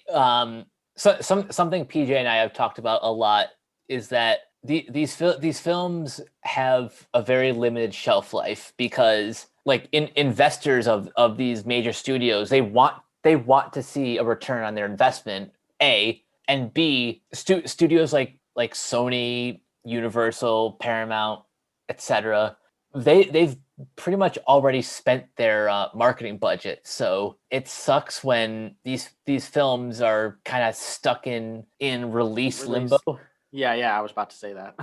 But what especially sucks about Sony right now is, not counting Crackle, which I don't know what's going on with Crackle. I don't Like think they own Sony, Crack. I don't think they. I think they sold off Crackle. Like, they might have, but that's the thing. Like they don't have a streaming service to call their home.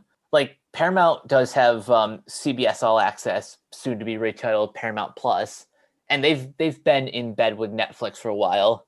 yeah, and they're supposedly selling off their 2 future movies to Apple Plus.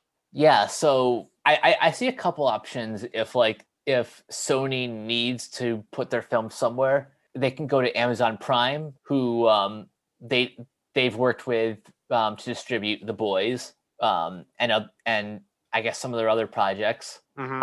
It can go to Netflix. I would like I'd like a physical Blu-ray release of Connected still though, but that's just me. So I Right, hope it of doesn't go course. to. So I hope it doesn't go to Netflix, but that's just me. Because it seems like if you go to Netflix, you're not going to get a physical release. Or Unless it's a Criterion Collection. yeah, and I don't see Connected getting the Criterion release. I would love it, but What if Connected went to HBO Max? Because another Sony project that Warner Media kind of took off their hands was Seth Rogen's film An American Pickle.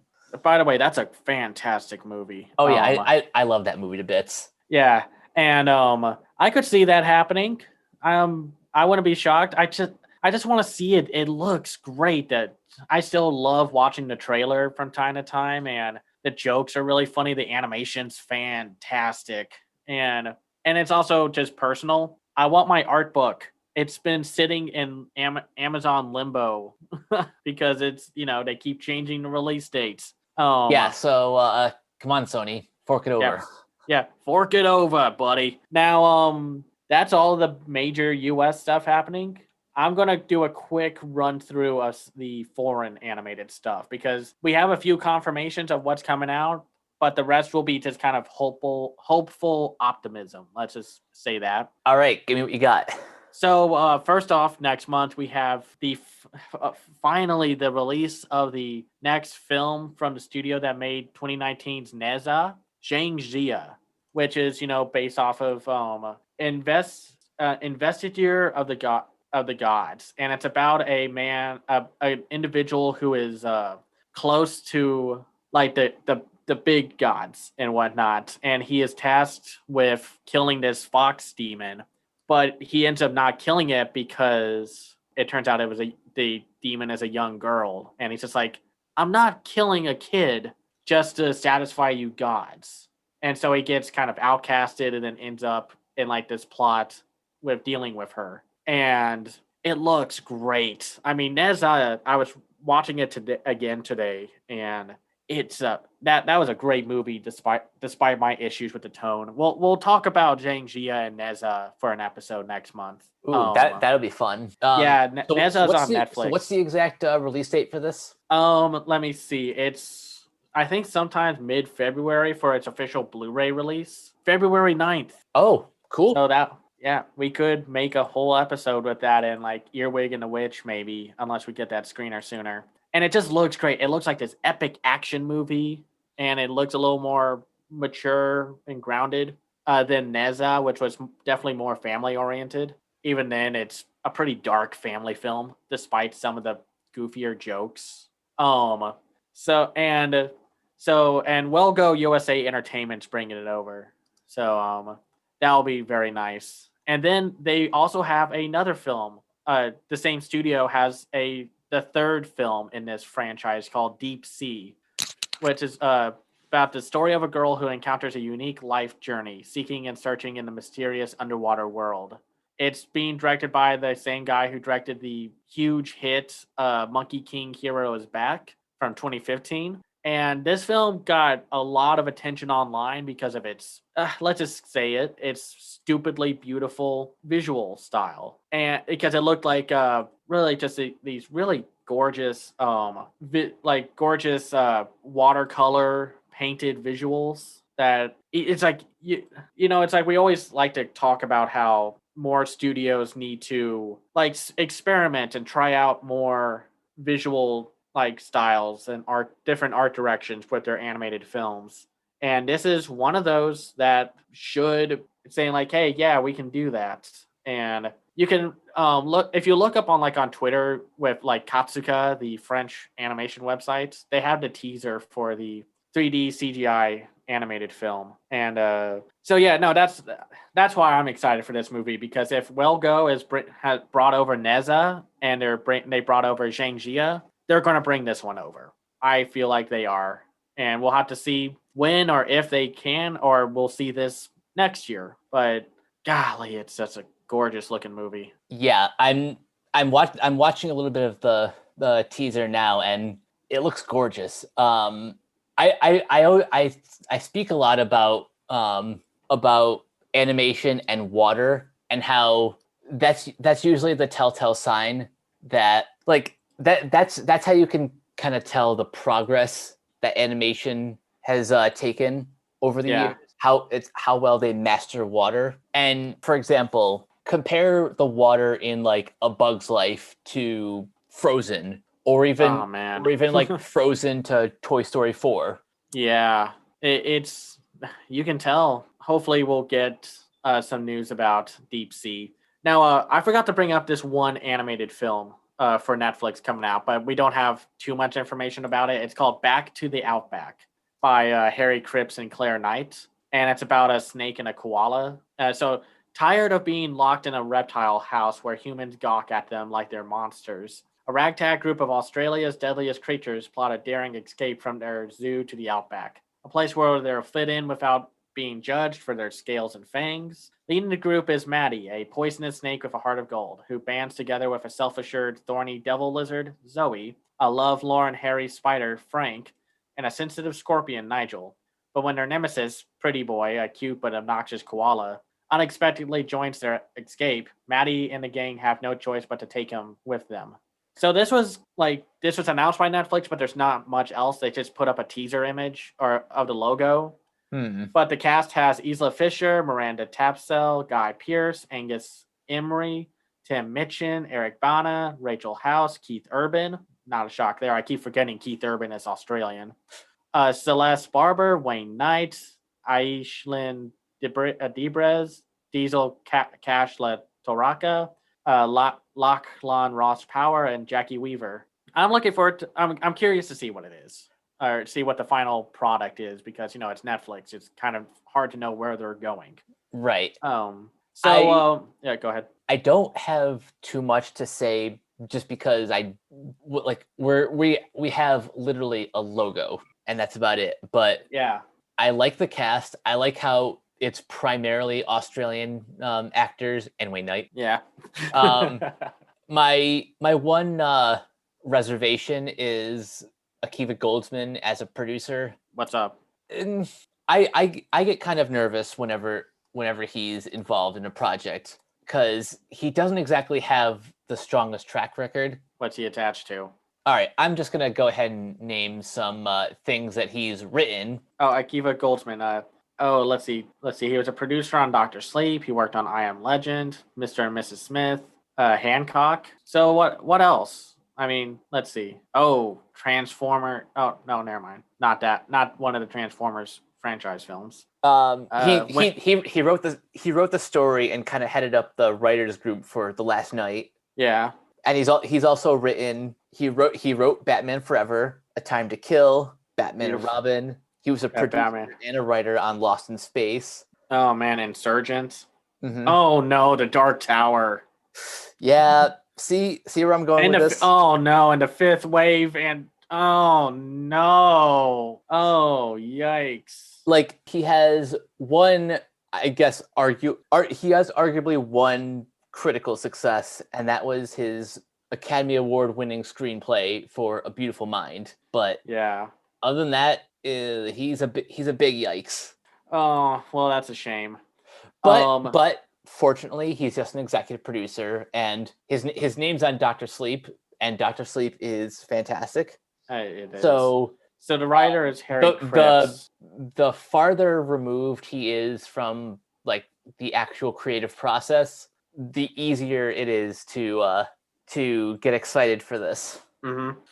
So Funimation is putting out their first co-production. Well, I don't know if it's their first co-production, but they're putting out a new anime movie called Sing a Bit of Harmony, which is directed by Yasuhiro Yoshiura, who did Patama Inverted, which is a pretty good sci-fi film.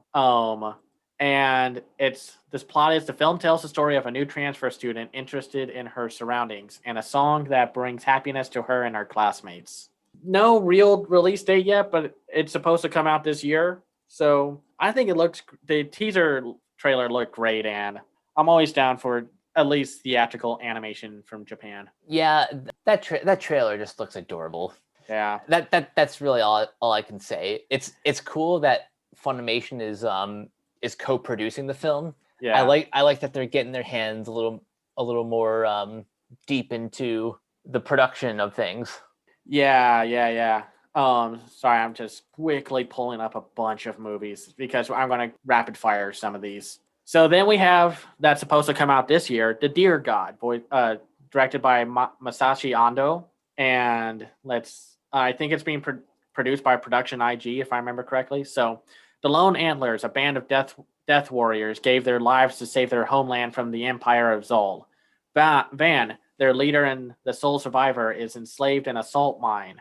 One night, savage dogs attack the mine, and soon after, a mysterious disease wipes out both the slaves and their keepers. Van, however, escapes with a little girl called Yuna. Meanwhile, Hosal, a gifted physician, searches for a cure for the disease that is spreading among the Zolian settlers. What path will these men choose to save their loved ones and the people of this land? Well, we'll have to find out. This is Masashi Ando's only film directing role. Huh.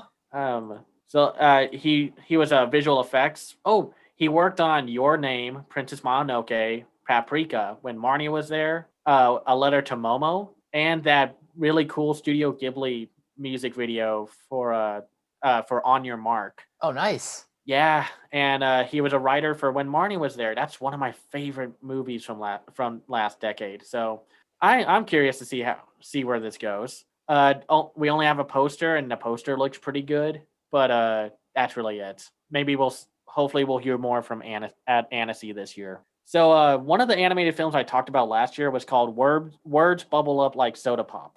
And it's a teen romance about a boy who like listens to music to kind of close himself off, and a girl who wears a mask over her face. Again, just timing. Because she doesn't like her smile. And this one was very interesting because of its vibrant color style. I think it's produced by the studio that made The Great Pretender. Oh, So really? yeah, so if you've seen that, if you remember that show's art style, then you should know what yeah, Signal MD and Sublimation. Okay, So I'm in. yeah, and the director is Kyohei Ishiguro, who worked on Your Lie in April and Your Lie in April Moments. And he was a writer for he's a director and writer for this film. From what I could tell, there are a few. I think this film was released, but I'm not sure. I didn't see any reviews for it. But it looks great if you watch the trailer for it. This is another romance film. Love, Be Loved, Leave, Be Left. I think it was originally called Love Me, Love Me Not, and it's based off of a manga and anime, and it's being directed by Toshimasa Kuroyanagi, who directed The Great Passage. So the story is Yuna and Akari are two high school girls with very different views on love. Yuna dreams about romance through rose-colored glasses, while Akari is down to earth and practical. Meanwhile, high school boys Kazuomi and Rio also have different views on love. Kazuomi is an airhead who can't grasp the concept of love. Nice. And while Rio grabs onto any confession as an opportunity, so long as the girl looks cute. Screw you, buddy. Will these four classmates end up leading a youthful romance that meets their expectations? So this was released last year, and it got delayed at one point, and well now, and then it was released later on in I think October or something of last year. September 18th. Yeah, and I don't know. I want some distributors to start picking up some of these movies because I want to see them. It should be the easiest thing to bring over because I don't know. I tend to rewatch movies more than TV shows, but that's just me. And I also downloaded the single from this film by I forgot what it was called. I think the song is called Gravity, but it's really nice. So I'm a sucker for a good romance drama. So And this one does sound like a pretty good romance. yeah, no, I'm curious to see how they approach love and like what their perspectives and philosophy are. Now, we saw this teaser for this one back in June for a film called Wish Dragon. The story of Din, a 19-year-old college student living in a working class neighborhood of modern day Shanghai, who has big dreams but small means. Din's life changes overnight when he finds an old teapot containing a wish dragon named Long, a magical dragon able to grant wishes, and he is given the chance to reconnect with his childhood best friend, Li Na. It's being directed by Chris Applehans. He was the art director for Monster House, and he is the director and writer of Wish Dragon. And it has Jimmy Wong, Constant Wu, John Cho, Natasha Liu Bordizzo, Will Yoon Lee, Bobby Lee, Jimmy O Yang, Ian Chen, and Alexandra Chen. And the trailer wasn't all super impressive. It looked a little simple, but I loved the animation with the dragon that they showed. Oh And yeah. it looks cute, so hopefully we hear more about it. It was just kind of nice to finally see something about this movie because it seems like it was been in production forever. Yep. So It's being released in China January 15th. So who knows when the hell it'll arrive at in the States. it's weird because they have an English dub for it. So we'll have to see where it ends up in the States. So next up, we have a new film by Dash Shaw, the director of My Entire High School Sinking into the Sea, which is a great little dark comedy from 2017. His new film is called Crypto Zoo, and it will be at the Sundance Film Festival. You can check it out because they're going all digital this year. So it as crypto zookeepers struggle to capture a Baku, a legendary dream-eating hybrid creature, they begin to wonder if they should display these rare beasts in the confines of a crypto zoo, or if these mystical creatures should remain hidden and unknown. This sounds great. Yeah. Now we'll see. So Jason Schwartzman is in the cast, along with Grace Zabriskie, Louisa Krause, and Angeliki Pupilia, Thomas J. Ryan, Michael Cera, Lake Bell, Zoe Kazan, and Peter Stormare. Jesus, that's a for what I can imagine is like a pretty small scale film. Yeah. That's a great cast. Yeah, it is. And my entire high school Sinking into the Sea was also had like Reggie Watts and Maya Rudolph. It's a fun little dark comedy, like I said. So it's going to be at Sundance, so we'll have to check it out there. So this next Japanese animated film was released in December, Josie, the Tiger and the Fish, a youth romantic drama with the themes of growing up. The story focuses on college student Sunio and dreamer Josie, who lives her life stuck in a wheelchair. Josie, named after the heroine in Francois Sagan's Wonderful Clouds, spends most of her days reading and painting until by chance she encounters Sunio and decides it's time to face the real world. It's directed by Kotaro Tamamura, and this is his directorial debut. And it's being produced by Studio Bones, the ones who do My Hero Academia and this current anime season, Skate Infinity. Skate the Infinity. Is this movie a remake? Because I found a like a live action version. Yeah. Yeah, I know there's a live action version. I don't know if it's a remake or if it's just an adaptation of the book, just animated. Could But be. I heard good things. The Anime News Network review put a few of the worries away of like how the story would unfold. No, we'll have to see. So Studio 4C has another movie coming out. It was released, I think, back in December, and I think in January. Popele of Chimney Town, their new CGI animated film, directed by Yusuke Hirota, and this is his first, or at least from what I can tell, his first directorial film. And the story is about a young boy named Lubichi and a trash man named Popele, who meet on a Halloween night in a city that is full of tall chimneys. The chimneys pour out black smoke, and the true sky cannot be seen. From what I can tell from the trailers, that Popele is a star that made itself into this trash robot thing. And he tells the kid, Lubichi, like, yeah, I'm from above there, beyond the clouds. And it looks great. Studio 4C is so good. They're, the same studio that did Children of the Sea. So yeah, this one does look great. It almost kind of reminds me of like just based on like the character designs. It kind of reminds me of I don't know if you remember that Little Nemo movie. Oh yeah, I do. From like the late '80s or something. Yeah, no, yeah, I know which one you're talking about. But yeah, it's got a great style to it, and you know me, I love the mix of 2D and 3D animation. Yeah, and yeah. Studio 4C does that phenomenally. Yeah. So hopefully we'll see it soon. So this next one is one that you and I are looking forward to, by Remy Chaillet, Calamity, A Childhood of Martha Jane Canary. And so 1863, a convoy in the American West, Martha Jane needs to learn how to take care of horses to drive the family wagon.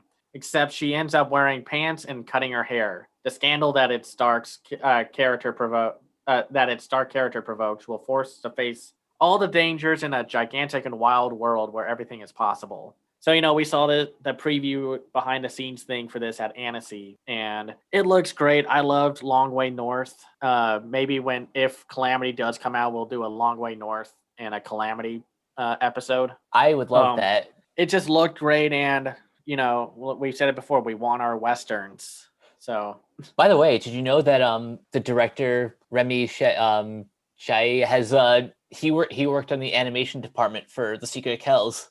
I'm not shocked about that. That if you look at Long Way North, it's like full of like all the people who worked on like all of my favorite European animated films, which I'm sure is like, not a shock. So now we have Little Vampire, directed by Jean Safar, who was the director of The Rabbi's Cat and was a producer on Aya of Yop City. And he also did a sequence for Khalil Gibran's The Prophet, which it's a great sequence. So Little Vampire lives in a haunted house with a merry group of monsters, but he is bored stiff. One night, he secretly sneaks out of the manor along with his trusted bulldog, Fantomato, on a quest to find some new friends. I remember seeing the behind the scenes for this one at Annecy, and I'm just like, man, this looks cool. And it's how they recorded the lines was they had the actors literally act them out like in a stage play kind of way. It was a very interesting behind the scenes featurette. And since I'm a huge fan of The Rabbi's Cat and Aya of Yop City, I definitely can't wait to see this because the actual official trailer for it looked great and looks cute. I'm just, the problem with a lot of these that I'm looking forward to is that I don't know why nobody's picking them up. It's like, gee, kids, where you at, man? This is why like we need other studios to pick up the slack. Like G Kids can't do everything. We can hope that they do, but that's not healthy or financially feasible. But now let's move on. So we learned about this one at Annecy also in the work in progress section, the Summit of the Gods. So did George Mallory die going up or coming down the summit of Everest? June 8th, 1924. 70 years later, when Fukamachi, a young reporter, buys an old Kodak camera in a market in Kathmandu, he thinks he can find the answer. This discovery draws him into the world of eager mountaineers chasing impossible conquests where love and ghosts intertwine. There wasn't a whole lot to see from this one during the work in progress, but it looks great. And they're just aiming for a 2021 release from what they said. So we'll have to see. COVID kind of knocked a few things back. Oh yeah. But Patrick Imbert worked on The Big Bad Fox and Other Tales, and which is the guy by Benjamin Renner who did Ernest and Celestine. And Patrick Imbert also worked on the visual effects for Ernest and Celestine. So, like I said, these films all have like the same 10 people. Pretty much, yeah. But from what I saw, the visuals look great. It had kind of a Funan look to it. So then Anka Damian, with her newest film, she directed, Morona's Fantastic Tale. Oh, yeah. The Island, which is based off of a concept album about Robinson Crusoe. And God, that looked great for the work in progress. I hope it comes out this year. Same. I hope it's not a case of like being excited. It's like that one movie, The Kingdom of the Winds, where I was like, man, this looks amazing. Oh, it's coming out in 2023. No. Like, don't do that. Don't tease me with this stuff. But no, I'm always down for Anka Damian, and she's apparently showing a new movie in concept at the cartoon movie market or event. So yeah, I'm always down to support you. So next up we have directed by Ji Zhao, who directed 2019's The White Snake and was a really nice guy at animation this film. New Gods, Neza Reborn, aka Neza combined with Final Fantasy VII Steampunk and JoJo Bizarre's Adventures. Which, it's like 3,000 years after the boy god Neza conquered the Dragon King, then disappears in mythological times. He returns as an ordinary man to find his own path to becoming a true hero. This looks great. I have you seen White Snake yet? I haven't. Well, we're going to have to, if this movie gets a US release, we're going to have to talk about White Snake. It's such a good movie. Yeah, but just going back to the Xinjiang Bang preview from Annecy. Yeah. That like of all the previews I saw, that was probably one of my favorites. And I was like, I know that movie wasn't finished yet, so we couldn't see a feature, but pretty much like 10 seconds of that preview, I remember messaging you saying like, okay, already I want to see this like yesterday. Yeah, no, it's like it's an action movie, which is pretty great and not common with animation. But I'm not shocked that China is going to make one because, with their filmographies and such. No, it's just I love I'll say this: when I watched the trailer the other day, I just realized that one of the characters that's mocking Neza, I think is supposed to be the Monkey King. It's just like this film's iteration of that character, just because of the mask or the helmet the guy's wearing. So this next movie is called Pompo the Cinephile, which is directed by Takayuki Hiro, who worked on let's see here, Magical Sisters Yo-Yo and Nene, The Garden of Sinners, Gyo, Tokyo Fish Attack. Worked on, I think, a recap film for Death Note, or maybe worked on Death Note. So Pompo the Cinephile is operating out of the movie capital, Nollywood.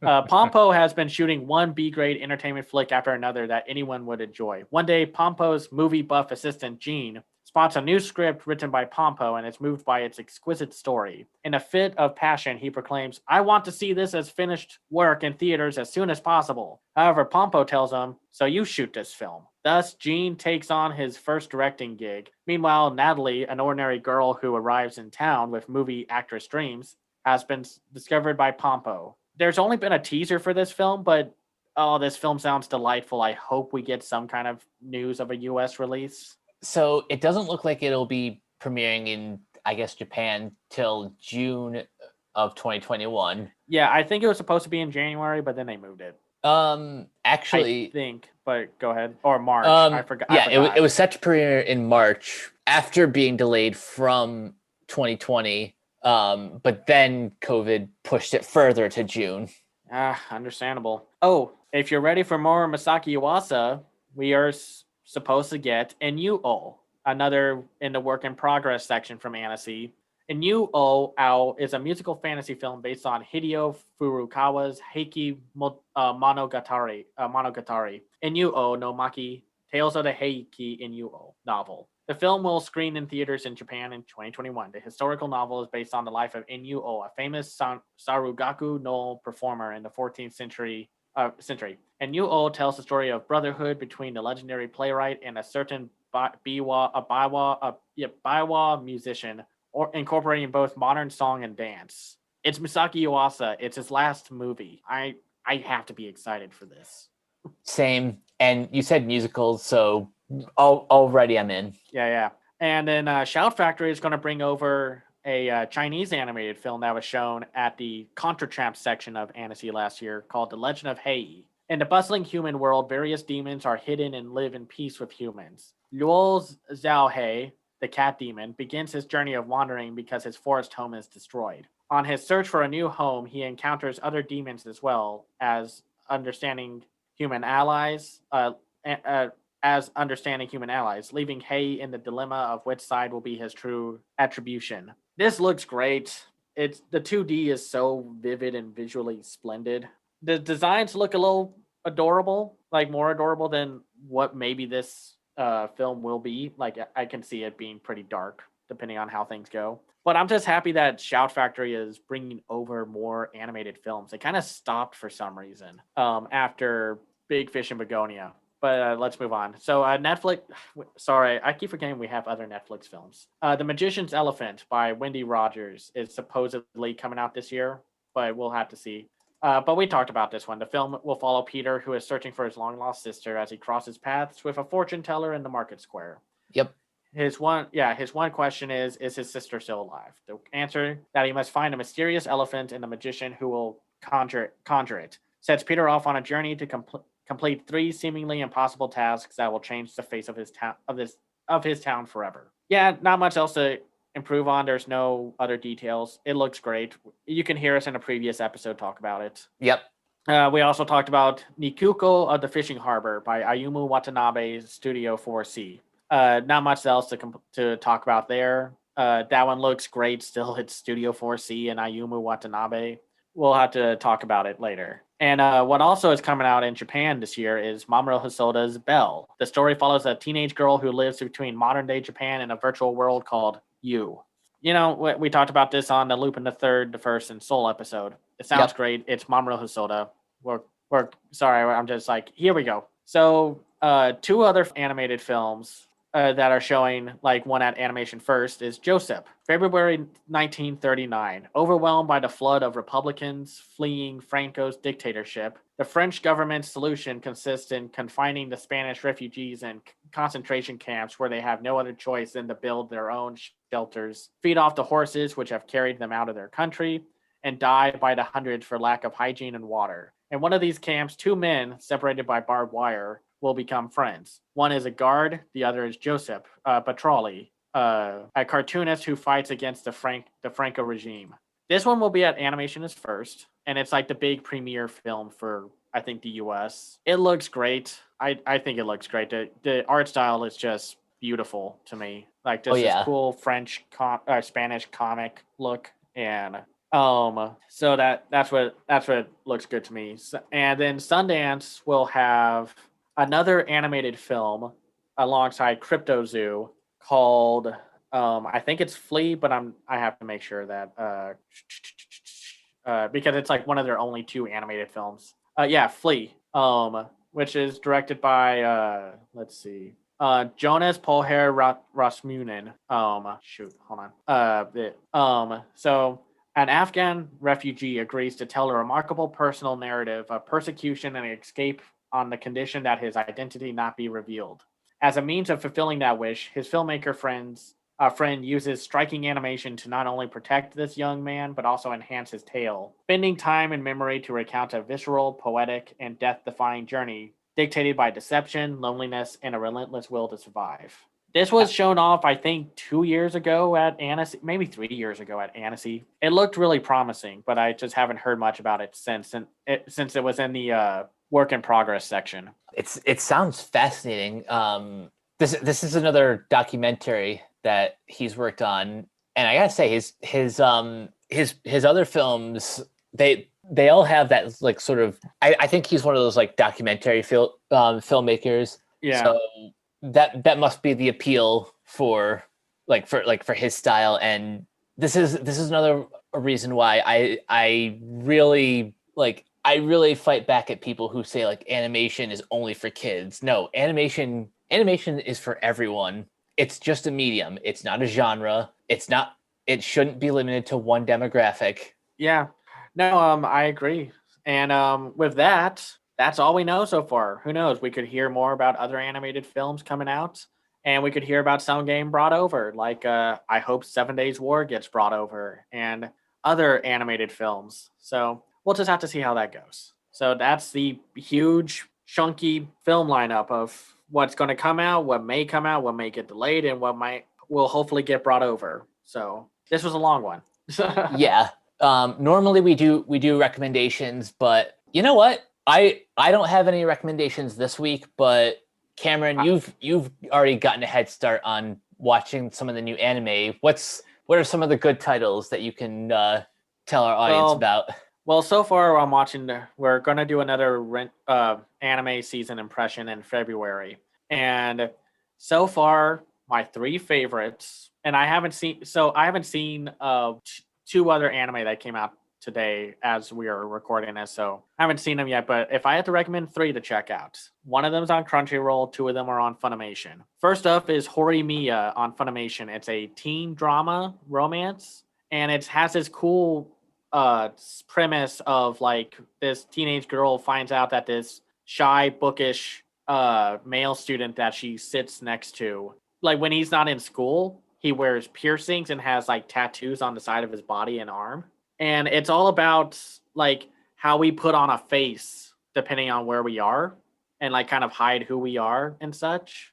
And it's such a touching and very interesting first episode that I watched. It is really good and it's well animated. It's animated by Cloverworks, and I can't wait for more people to check it out. I can't wait to hear your thoughts about it. It's easily one of my favorite anime of the season so far. I'm looking forward to that one.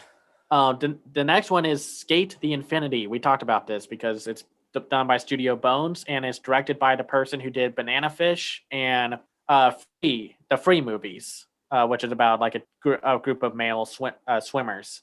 And it's not, I wouldn't call it a shonen anime or like a battle anime, but it's a skateboarding sports anime. And it just has a bunch of different personality-driven characters and their designs and whatnot. It's a really cool looking anime. It's an original one also, which is really rare.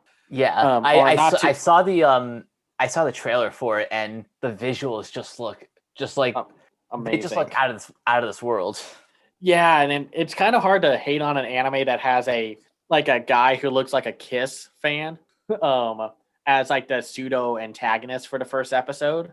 And it's really interesting. It's a lot of fun to watch. Though if I had to pick my favorite anime this season, it has to be Heaven's Design Crew.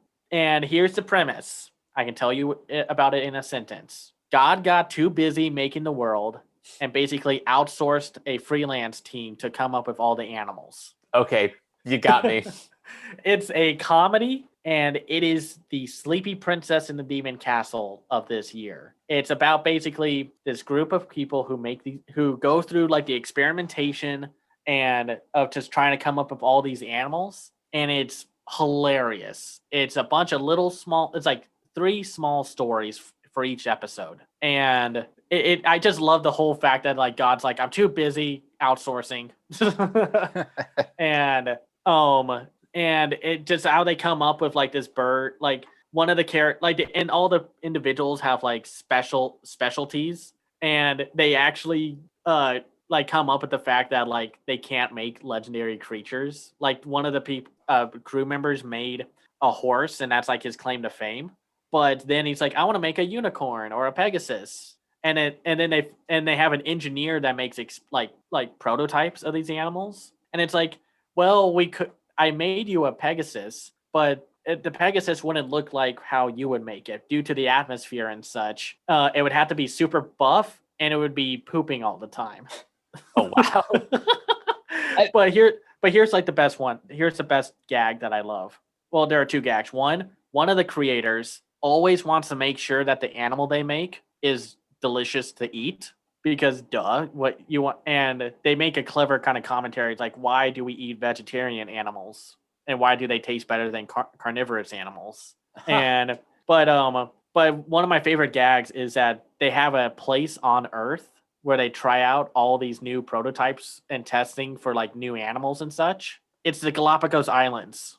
I love that. Just because Darwin was like, oh my gosh, the Galapagos Islands are amazing. And so this is basically the anime version of Darwin's Galapagos Island. Well, it's just like that. They just say like, oh yeah, we'll go to the Galapagos Islands. This is where we test out all of our new animals. And just the experimentation, just the jokes. It's kind of like, it really is like the same kind of show like Sleepy Princess. It doesn't look the best out of all the ones I've seen, but it hits where it hits, like where it matters. And no, it's just great, just fantastic. But so far those are like, if you had to check out 3, and I'll be teasing these throughout these next few episodes until we talk about them more in depth in February. So yeah, those are my recommendations. Awesome. Those they all sound pretty great in their own unique ways. Well, Cam, that's the end of a surprisingly packed episode. We had to go through a lot of films on the 2021 calendar. Yeah, no, I think we wouldn't have had to do this if the pandemic didn't delay everything. So it's kind of like how we had to deal with, like, we had to watch 30 anime for the fall 2020 season because of all the delays and whatnot. So yeah, no, I'm happy we got to talk a little bit about some of these. And I hope we get to see them. Yes, that's the other thing. We hope that we get to see as many of these as possible. Yeah, and this isn't like take 2 of our first episode again, where everything just gets delayed and now our video's out of date. So, yeah. All right. Well, before we head out of here, Cameron, where can everyone find you online? You can find me on Twitter at Cam's Eye View. I also run my own website at camseyeview.biz, where I review animated films called The Other Side of Animation. You can find me in the Renegade Pop Culture Facebook group. I'll post about animated stuff from time to time. I also have a Patreon at patreon.com/camseyeview, and that's where you can find me. And you guys can find me on Twitter and Instagram at CaptainK42. Check out all my quick thought reviews on letterboxd.com/CoachK42. And you can find me in all the various Facebook groups just at my name. You can find Renegade Pop Culture on Facebook and Twitter at Ren Pop Culture. Check out our podcasts on Anchor, Spotify, Apple Podcasts, etc. And last but not least, check out renegadepopculture.com. Need an escape? So do we. That'll do it for this installment of Renegade Animation. We will catch you guys later. Peace out. Bye.